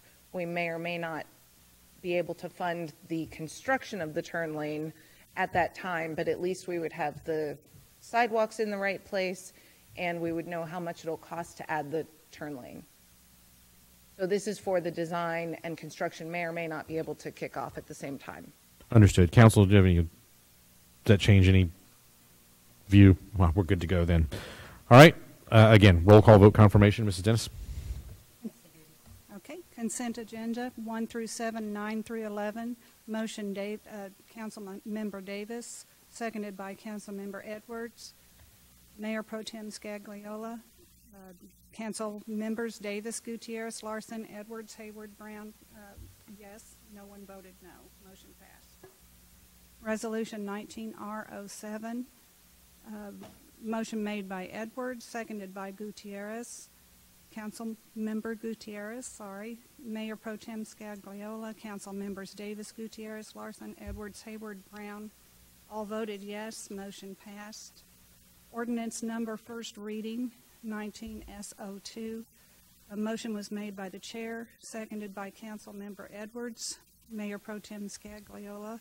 Council members Davis, Gutierrez, Larson, Edwards, Hayward, Brown voted yes. Motion passed. Resolution 19R03. Council member Gutierrez was the motion made was Council member Gutierrez, seconded by Council member Davis. Mayor Pro Tem Scagliola. Council members Davis, Gutierrez, Larson, Edwards, Hayward, Brown voted yes. Motion passed. All right. Thank you. Doesn't look like there's any corrections or comments, so we'll move to the workshops. We have 3 workshops this evening. The first one is regarding the Parks Maintenance Program. Mr. Strum, good evening. Good evening.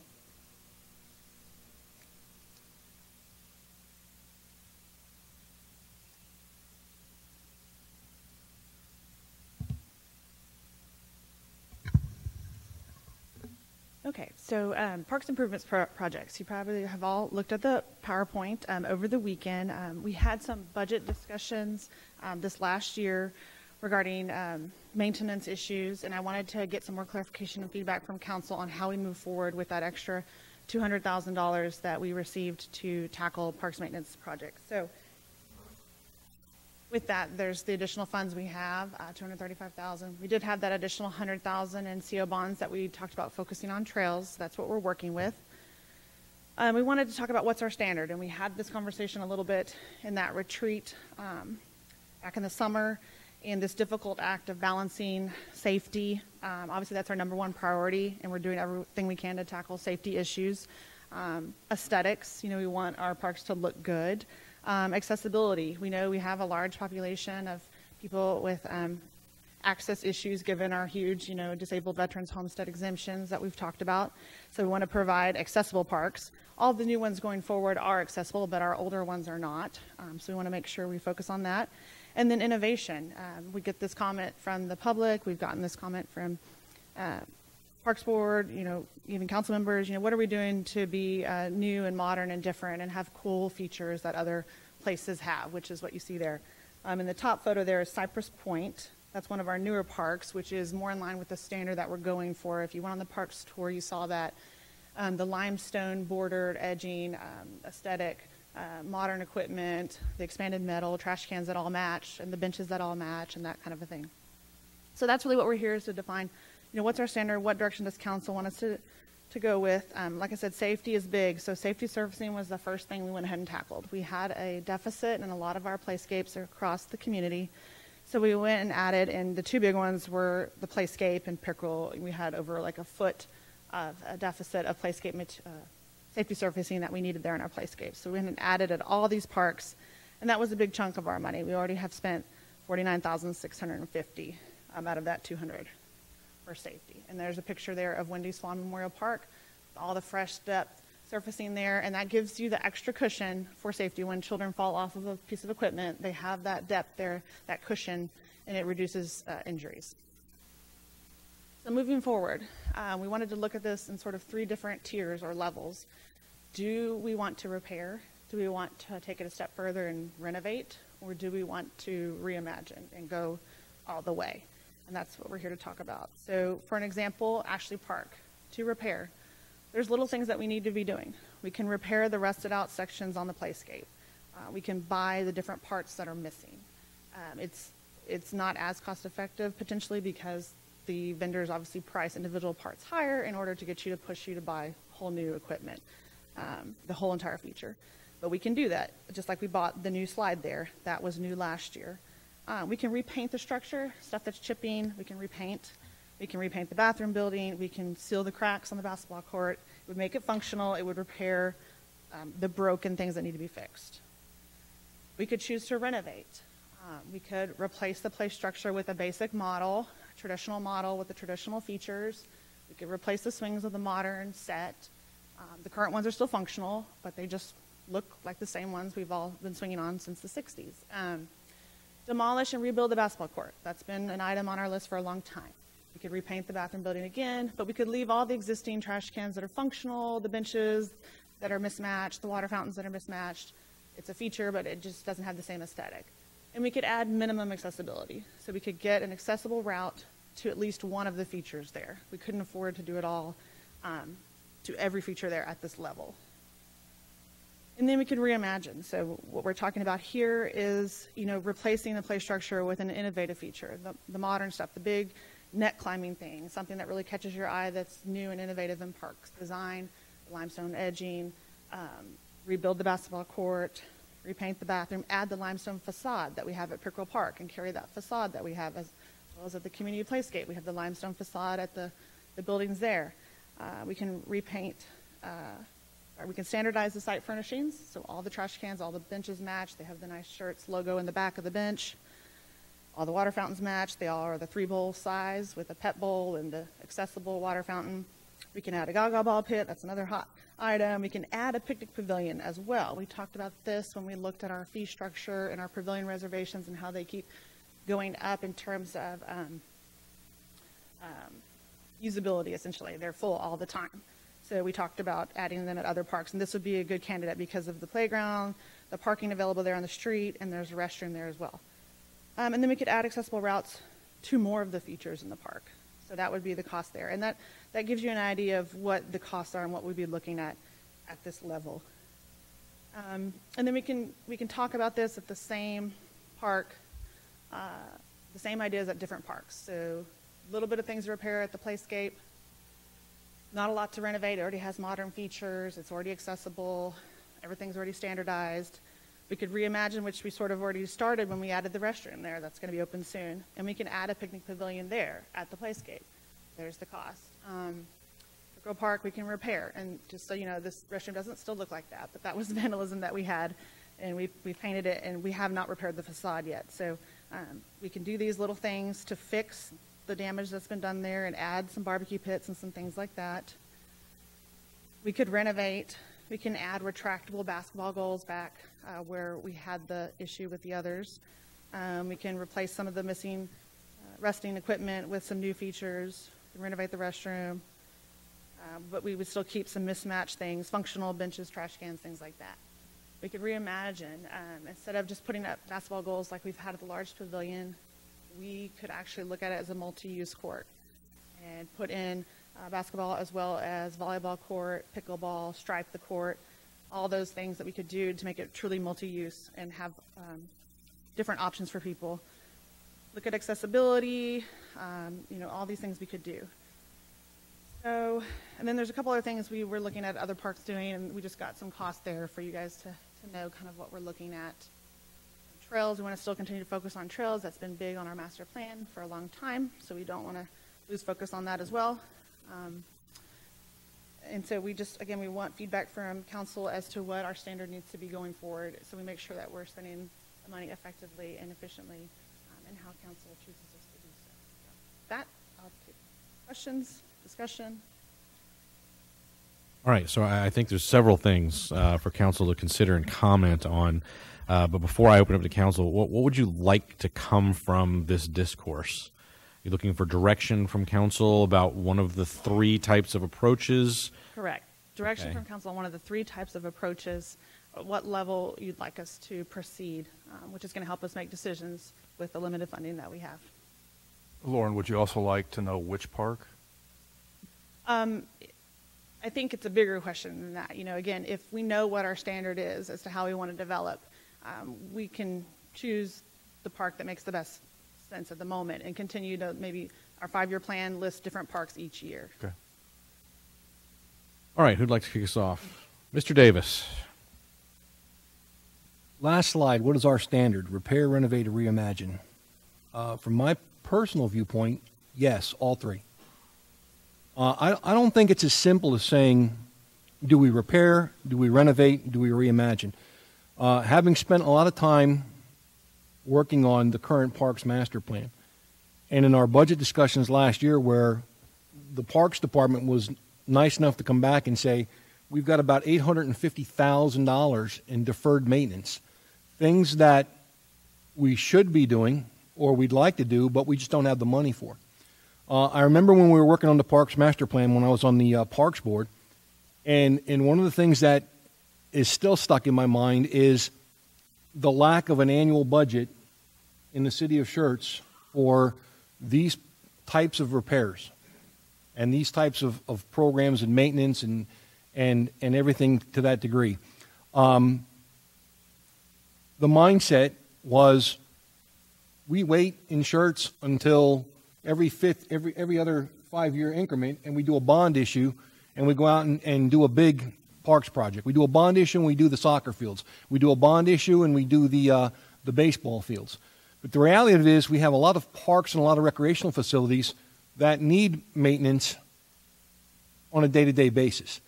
In some cases, it's repair. You know, when we sit there and we talk about the community playscape, in one degree, we've reimagined by adding a bathroom. Yet on the same token, we're saying we haven't repaired the wall down there, or we want to replace dead plants. Well, yeah, we should be replacing dead plants.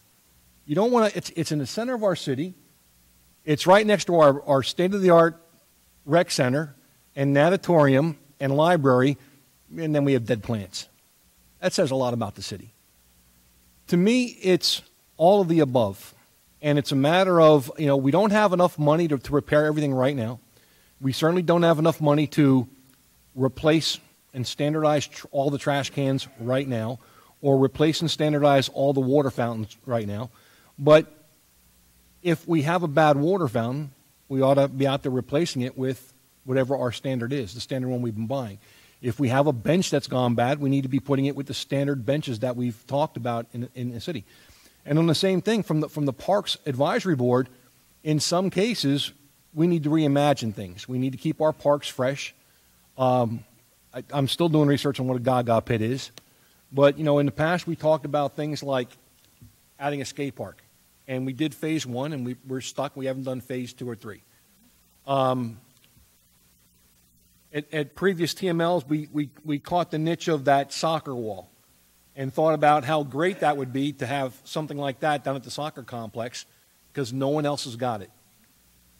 $200,000 is not a lot, especially when you put it in perspective that you came back and just told us last year that we're keeping track of the things we need to do or we'd like to replace, and we're about $850,000 behind.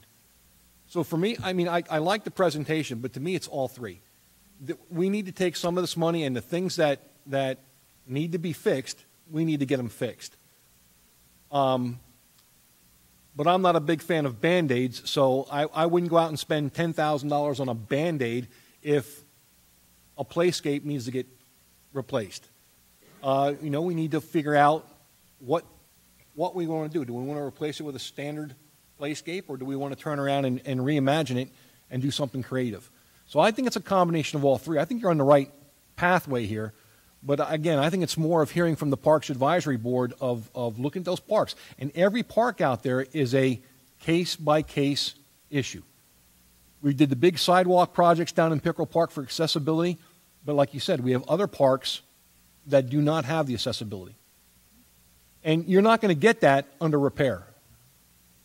That's under a renovation minimum, or something new that we've reimagined how we use that park to do it something different out there.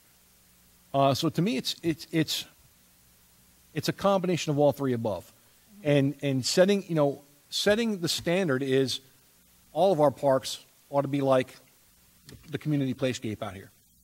They ought to be well maintained. They ought to have nice, safe features. They ought to be pleasant to the eye. They got to be a place where people want to go and use those facilities. And again, if we've identified that we have a backlog of $850,000, this is a discussion that we need to have for the long term going forward. We need to make sure that we're putting the adequate funds to, we can't, it's not the number one priority. I get that. Public safety trumps everything. We have to have police, we have to have fire, we have to have EMS, but at the same time, quality of life is something that brings people to Schertz. We heard the first hour of tonight's meeting were people talking really about the quality of life in their community and their fear of the impact to their quality of life in their neighborhood. Well, this goes to a lot of things, and there's a lot of parks out there that, for whatever reason, have sort of fallen off the radar for the past couple of years. And it's not something that's going to get fixed this year. I think this is one of those things that, as the mayor said, we have to talk about our budget going forward and figure out the right way to put the right money against this to keep it going forward,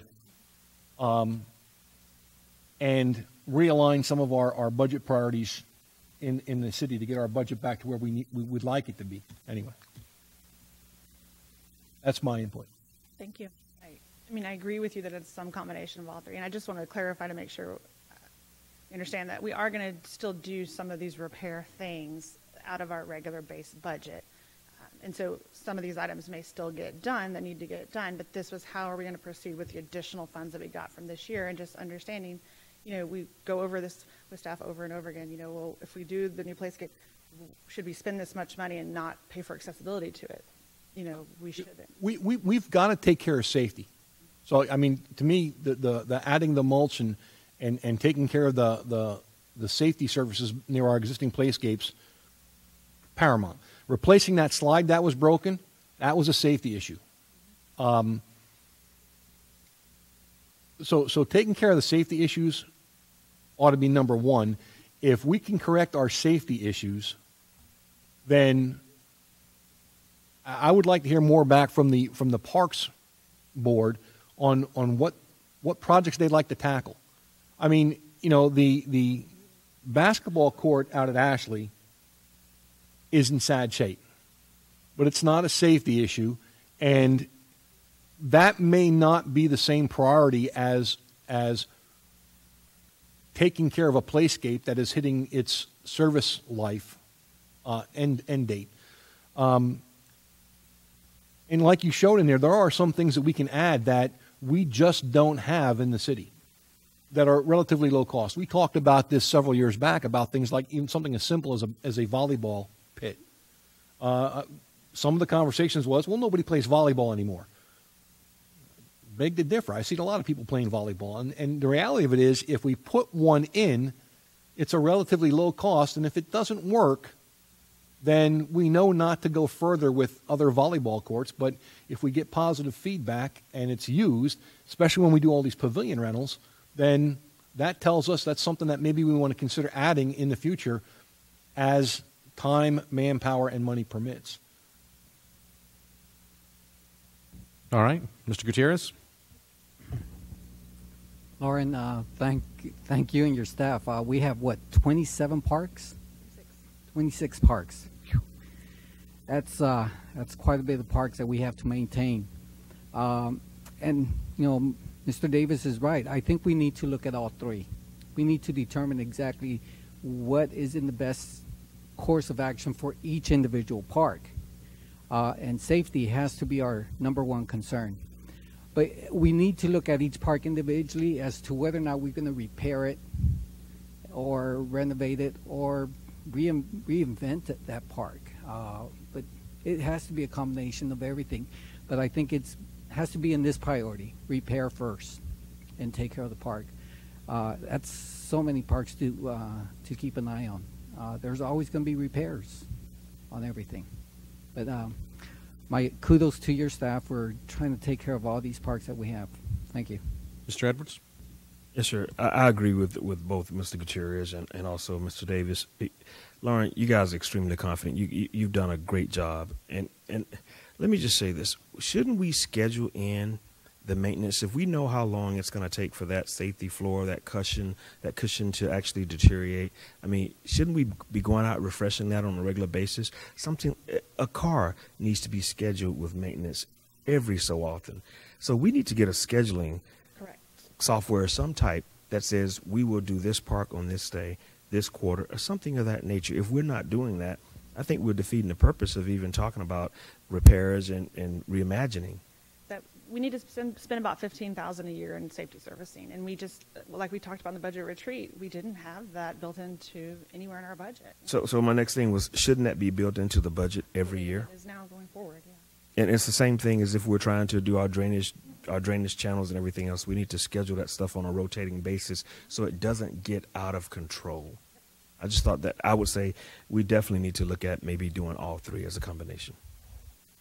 Mr. Larson? I don't think we're as far apart as it may sound with this, but we had very clear and specific conversation with the Schertz residents and taxpayers about why we needed to raise our taxes to the rollback rate, and that was we were behind on maintenance.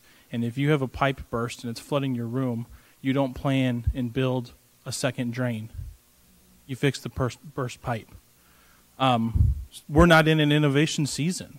We're not. Now, obviously, there's exceptions to that where if there's an obvious cost reality where fixing a piece of equipment costs more than adding a new, innovative piece of equipment, we need to do the smart thing. But we were told, and we told the taxpayers, that we have a flood and we need to fix the leak. And so it doesn't make sense. It's kind of a bait and switch to then go to the taxpayers and say, well, we're gonna slow the leak, but we're also going to design and build this second drain. That's not honest brokering from council, and that's not to you. Your job is to dream and innovate and think. Council's the one that communicated the purpose for that and justified the purpose of the tax increase was to fix a backlog of repairs. And so I look at innovation of one park is equivalent to the additional budget. We're not in an innovation season unless there's a magic money tree somewhere that I don't know about. We're in a repair season. That's what we told the taxpayers we're going to do with that money. That's what we need to do with that money. If my fellow council members want to make a case that we need to have another tax increase so that we can innovate our parks, they can have that. We can have that. I'd be happy to have that argument with them. But we've already had this discussion, and council made it clear what those additional funds were for, and that's repair. And so I think the moral thing for council to do is to instruct the Parks Department to adhere to the case we made for the tax increase and to utilize those funds for repair. Mrs. Hayward. Thank you for your presentation. I really appreciate it. I guess I'm kind of along that lines. Each park needs to be taken individually, repair, and I actually went to the parks that were on your list, and I actually went by the basketball court. Now, maybe because I'm old, that big spot in the middle, to me, that could be a tripping hazard. But not that we need to rush out, but the question I was going to ask about that is, when you're replacing or decide to replace it, are we replacing it with the same material, or are we looking for new and innovative materials like the tiles that are out there? You referencing Ashley Park's basketball? Yes, Ashley Park's basketball court. Right. We would not go with asphalt again. It would be a concrete basketball court with an acrylic coating. Okay. And then as far as, like, I guess doing each thing and fixing those, because as a list and being at those budget meetings, getting the repairs done, and if it's just right now slapping on some paint a little bit to get them looking nice. And like Mr. Davis said, when things are broken, just repair it with the way we want to go, so that the taxpayers don't suddenly go, well, you said you were just going to repair the parks, and now we've got these fancy parks. Trust me, I would love one. Just like I look at Pickerel Park every time and I go, okay, we do lots of things at Pickerel Park, but it doesn't look like a fancy, I mean, not that it shouldn't be fancy, but then when you see the pavilions are just like tan, it doesn't speak, let's come out and have fun. It kind of speaks, really? So I know in time it'll get there, but I think we need to take each park individually and find out which ones need to be done first, but safety is first and foremost, and then we go from there. Very good. Dr. Scagliola? Yeah, I remember when we didn't hardly have a parks department at all, and things sure have changed in the past few years. I think the pendulum may have swung too much in the other direction, though. I don't want to adopt a derisive tone, but I tend to agree with Councilmember Larson. $200,000 here, $200,000 there, $2,000 somewhere else was used to for people who had any misgivings about raising the taxes. So it was pretty much a windfall that was going towards the Parks Department because there was justification for it. You said you had needed repairs. Okay, you kind of shock us a little bit. Say, yeah, $250,000 is a good sum of money, but the real number is $800,000. Kind of makes me cringe a little bit. I don't expect that every year that type of money is going to be available. So your question about repairing, repurposing, refurbishing, you know what? My advice is do with what you can, or do what you can with the money you have available to do it now. All right, come up with a game plan on how best to use the resources. Further down the line, I can't guarantee money will be available, but if you actually set up a program to streamline your processes to determine what your priorities are, chances are you do a pretty good job justification. And I'm pretty sure the monies can and will be available. Personally, I would have liked to have seen some of that money go into sidewalks, go into road repairs. I know a lot of people who drive on roads. Being 5'6", I don't play a lot of basketball, but I still understand there's a lot of people that do. You know, where are the priorities? Where are they needed? Where are they needed most? I definitely agree with Councilmember Davis. Safety first. Take care of the parks we have. Make sure they're in good repair. Something we can be proud of. That's all I have, sir. Very good. Mr. Brown? Again, not to beat it down, but we're in a transition. Parks and Recs has grown immensely in a very short period of time. And you've never had a budget to work with, per se.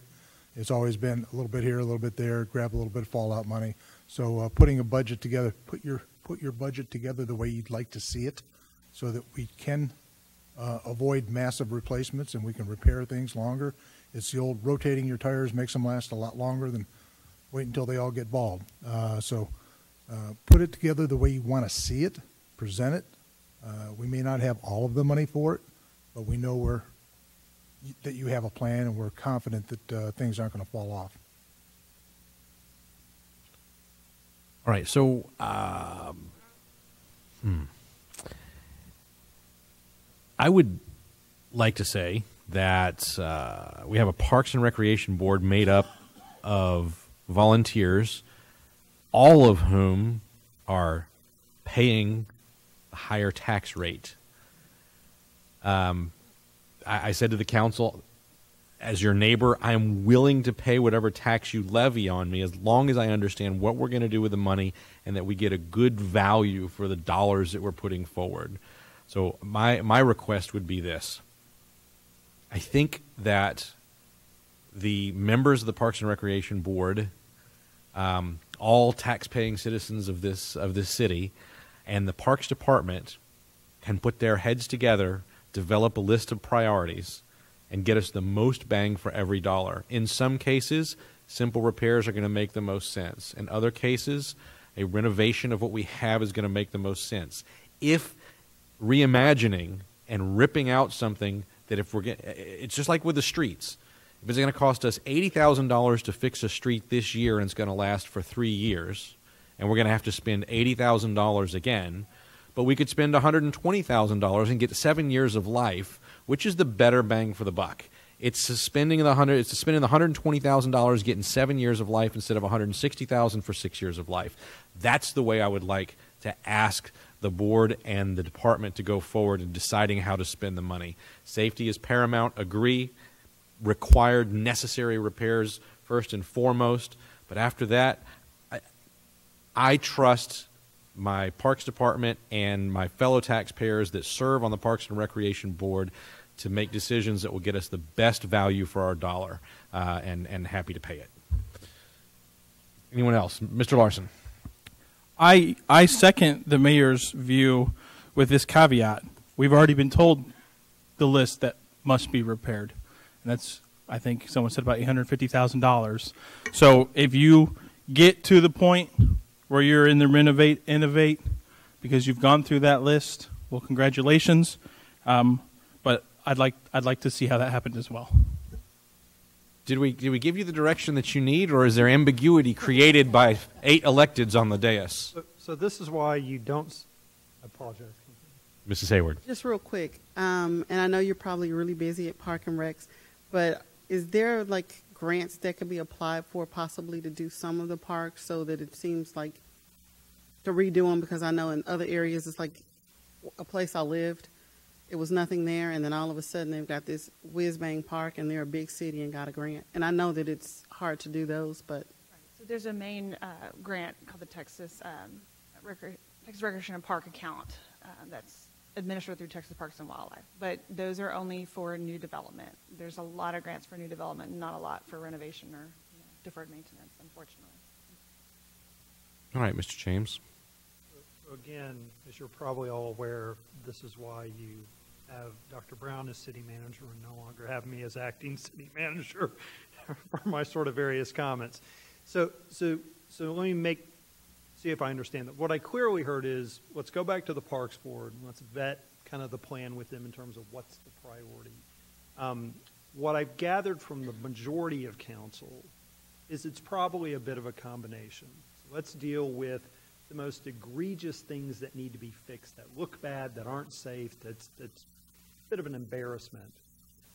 But the reality is rather than sort of do as many things at a low level as possible, we want our folks to look at work that's been done at a park and go, I got my money's worth, that looks nice.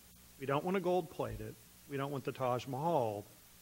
But I also don't want to necessarily do the bare minimum at each park and folks go, yeah, I don't really see the impact. It's balancing those is what I'm hearing from the bulk of council going forward. I think maybe, again, with Councilman Edwards' point, I think certainly we have had issues in the parks in the past. Still probably having some that we're trying to work through of making sure that we have those list of things that we know the stuff that's missing, that's broken, that hadn't always been the eye on the ball. But fundamentally, and I think this is the point, and this is, I'll say this, when we went through the tax rate increase, it was so that in multiple areas of the city, we could start putting in that money every year that we just assume should be there to fix broken playground equipment pieces, to replace water fountains, to fix things that just sort of break. But then also, after we work through for a few years, we can start doing more with overhauling our parks. Again, not gold plating going forward. That's what I'm getting from the majority of council. And I will say this, I think part of why we needed some direction from council is because council ultimately kind of controls the purse strings in setting the tax rate. It helps to have that context going back to Parks Board. And what I'm gathering, I've reheard from council is this is a long-term effort. We're not going to fix it overnight. We are going to make a fundamental change. But that being said, we want to see the value to our taxpayers. And as things become tight, we may have to scale back and slow down. But the idea is to change the way we approach things doing business. And again, not just parks, but for sidewalks and streets and stuff. That may be the majority if I could get some nods. I don't see any heads shaking, only nodding. Very good. Thank you all.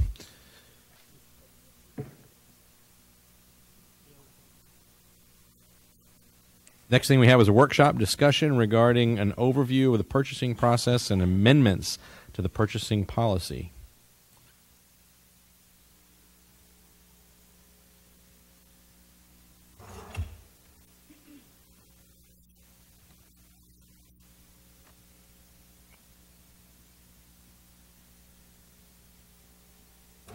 All right. Good evening, Mr. Mayor, Council, Dr. Brown. For those of you that don't know me, my name is Julie Golke. I am your purchasing manager.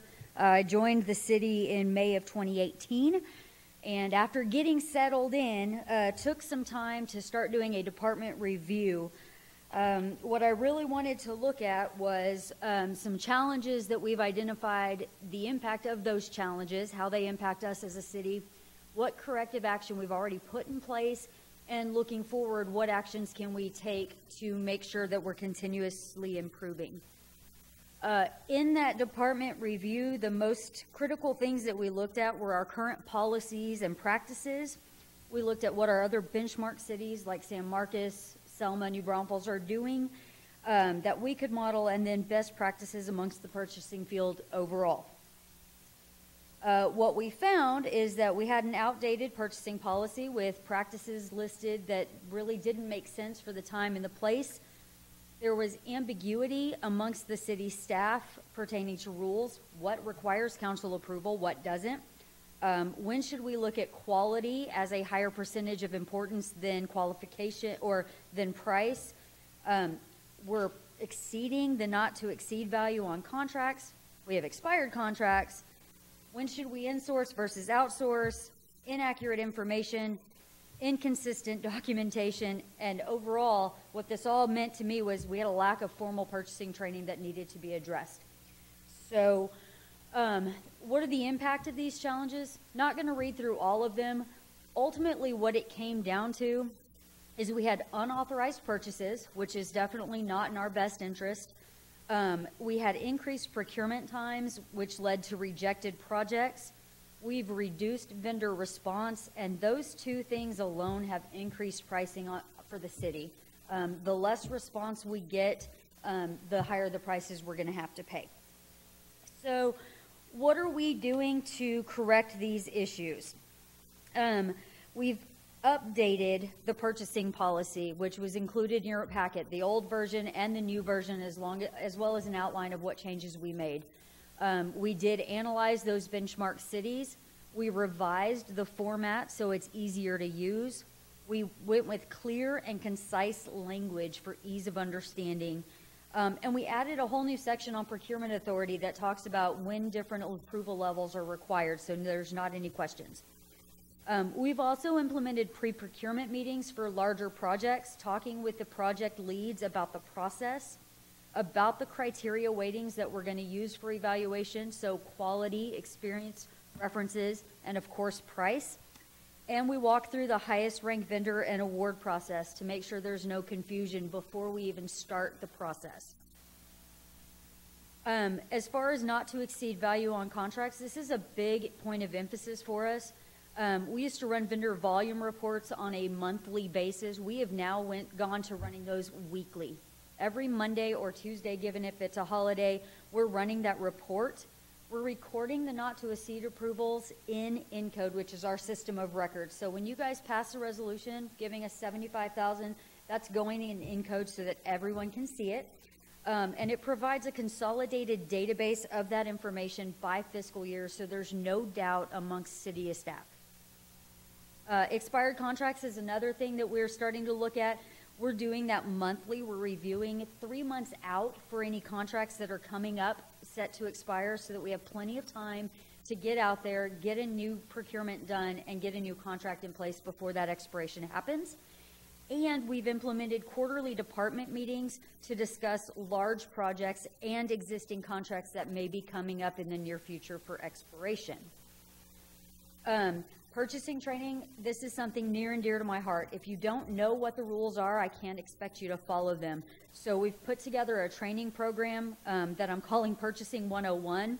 It goes over rules and regulations as well as policy and practice. We've already rolled this out to 2 departments, the police department and fire department, which are two heavy hitters. And we anticipate having city-wide implementation completed within the next 6 months.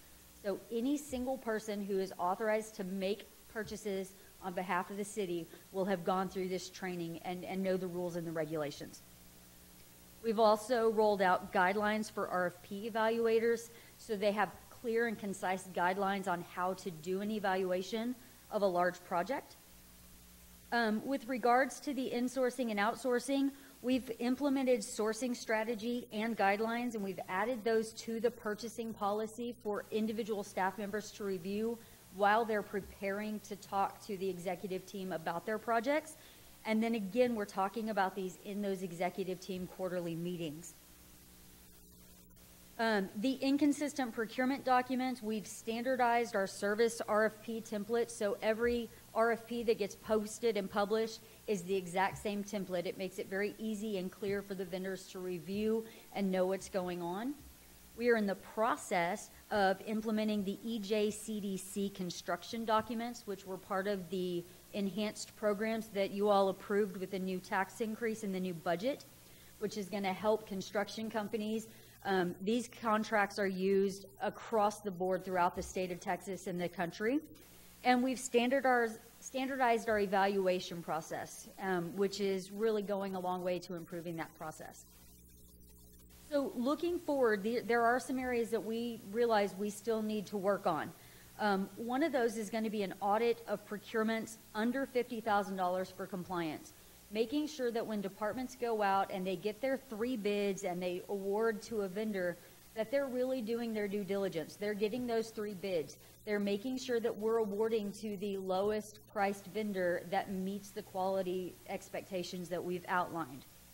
We're also going to start tracking credit card expenditures more closely, making sure that they're not bypassing the purchasing rules and regulations by just using their credit card. And we're going to start adding the approved expenditure levels to the volume reports that we send out weekly so that it's even more apparent and more obvious. So this last slide is just an outline of the policy changes. It's there so that you can reference it as you're looking at the old policy compared to the new policy. The charter does not require that the policy be approved by council, but at the same time, we know that you guys have a huge impact on our lives, and we need your support to continue operating in a functional, effective, efficient manner. So we wanted to share those changes with you, and that's it.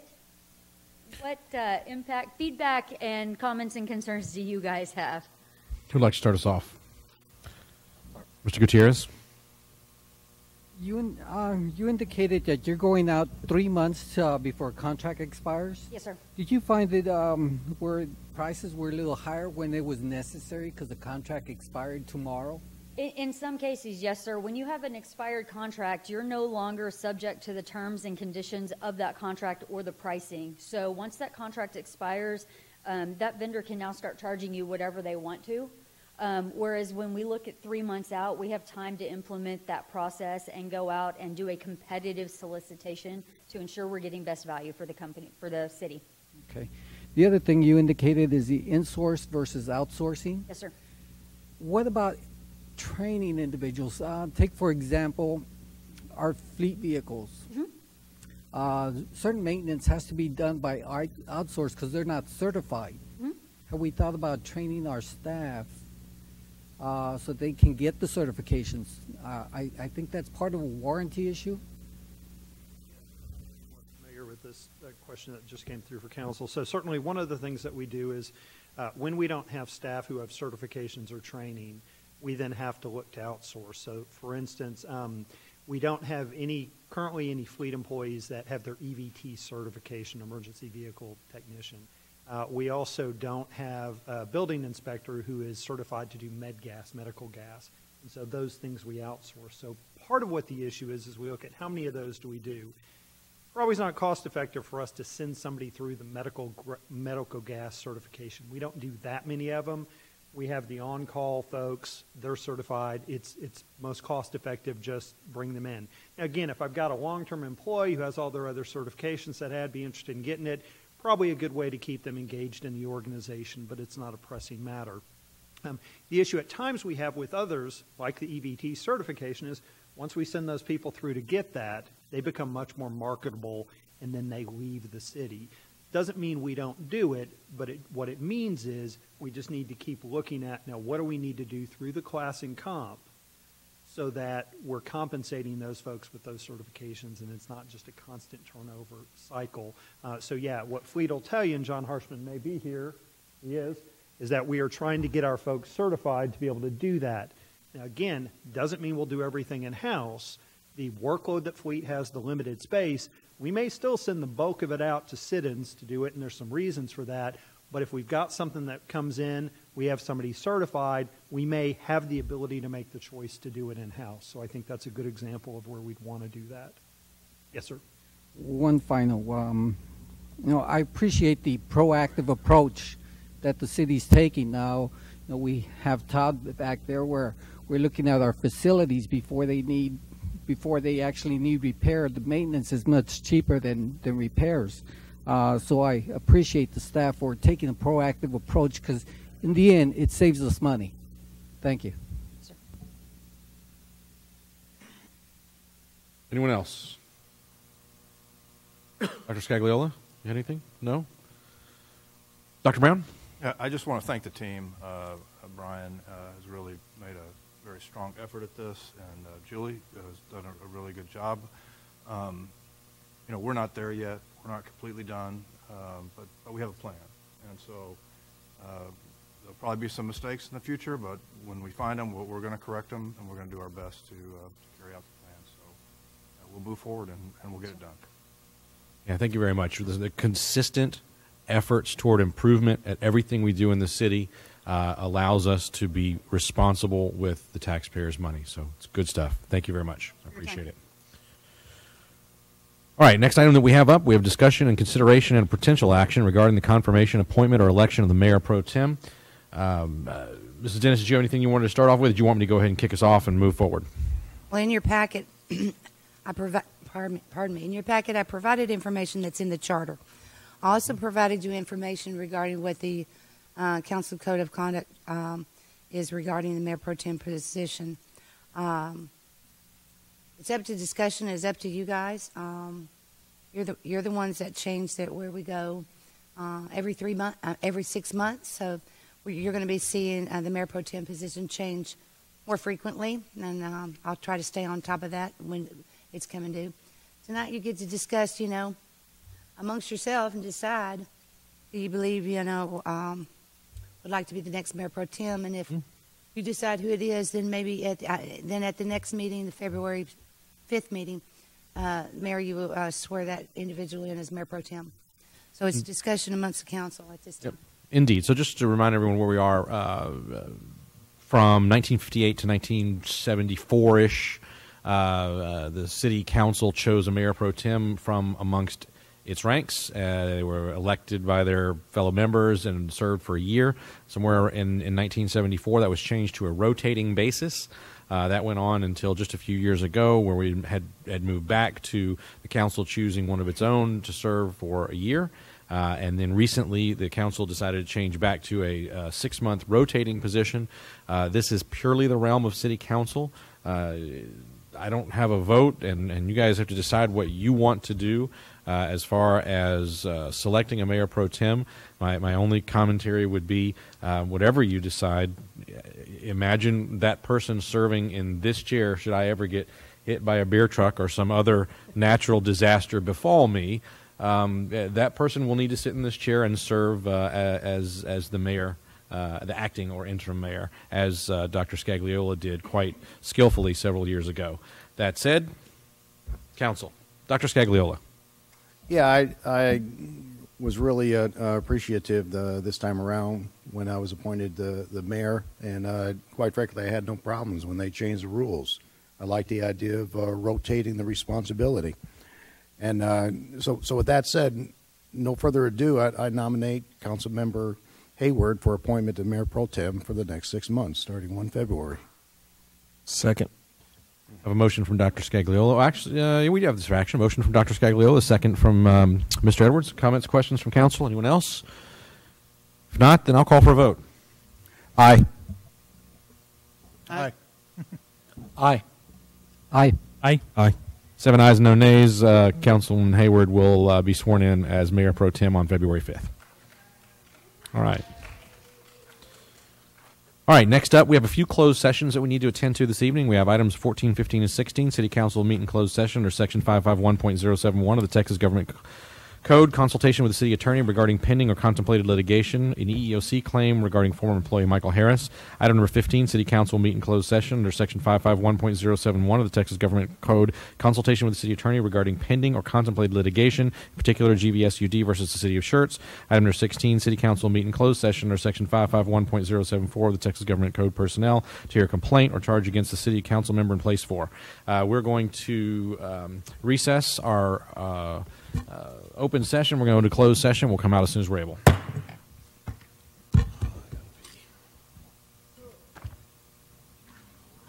We'll take them in that order.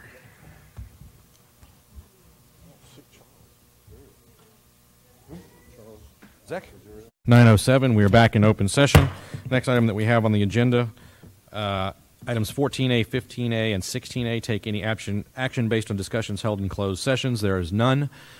I will go back to the first page of the agenda where we had announcements of upcoming city events. I apologize, it's probably a bit untimely. We had a larger crowd here earlier, but if we'd like to go ahead and do that for anybody that might watch the video later. Okay, thank you, Mayor. Just a couple of announcements this time. This coming Saturday, January 26th, the Chamber is going to be hosting the Health and Wholeness Fair. It's going to be at the Civic Center. It's from 11 a.m. to 2 p.m. Also that day, there's going to be the Star Party from 6 p.m. to 9 p.m., and that's going to be at Crescent Bend Nature Park. On Thursday, January 31st, TxDOT's going to be having an open house and public hearing, and this is to present improvements proposed on I-10 from Loop 1604 east of San Antonio to SH 130 east of Seguin. And that's going to begin, the open house is at 5, and the public hearing will start at 6. It's going to be at the Seguin City Coliseum. And then on Tuesday, February 5th, we will be back here at 6 p.m. for our next regularly scheduled council meeting. Thank you.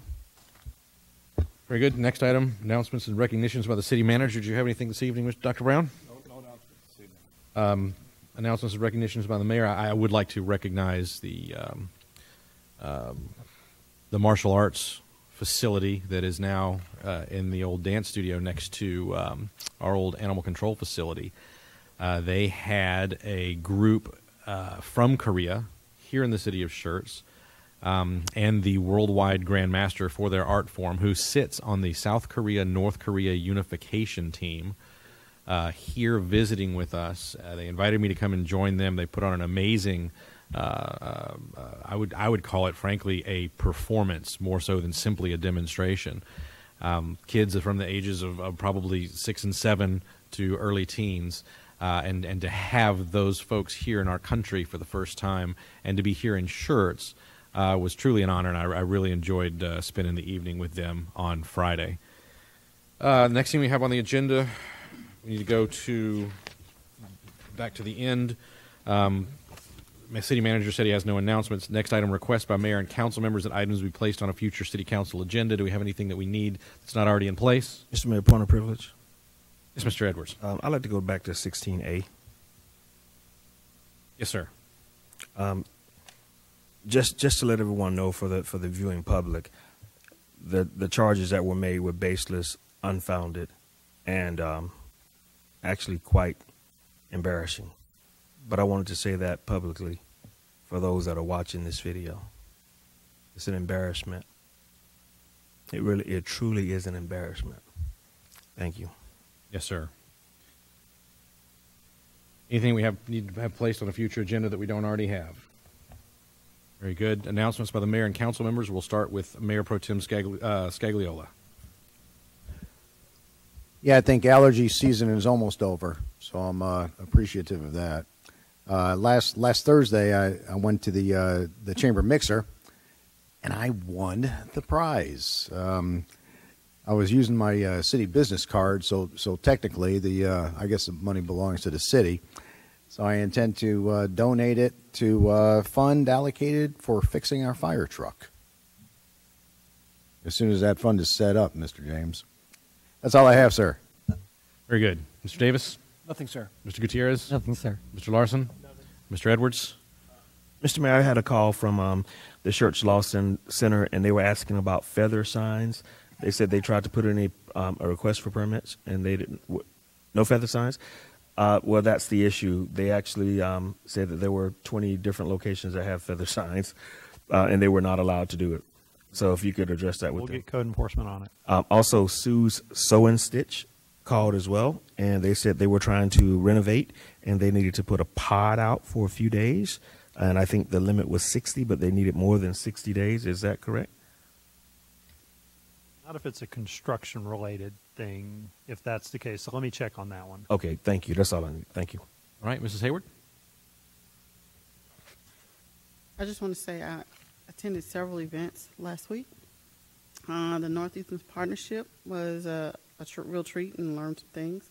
I did the TML newly elected officials training, and I really enjoyed it and met different people from different cities. Polar bear plunge, I didn't plunge, but I was in support of Mr. Brown plunging.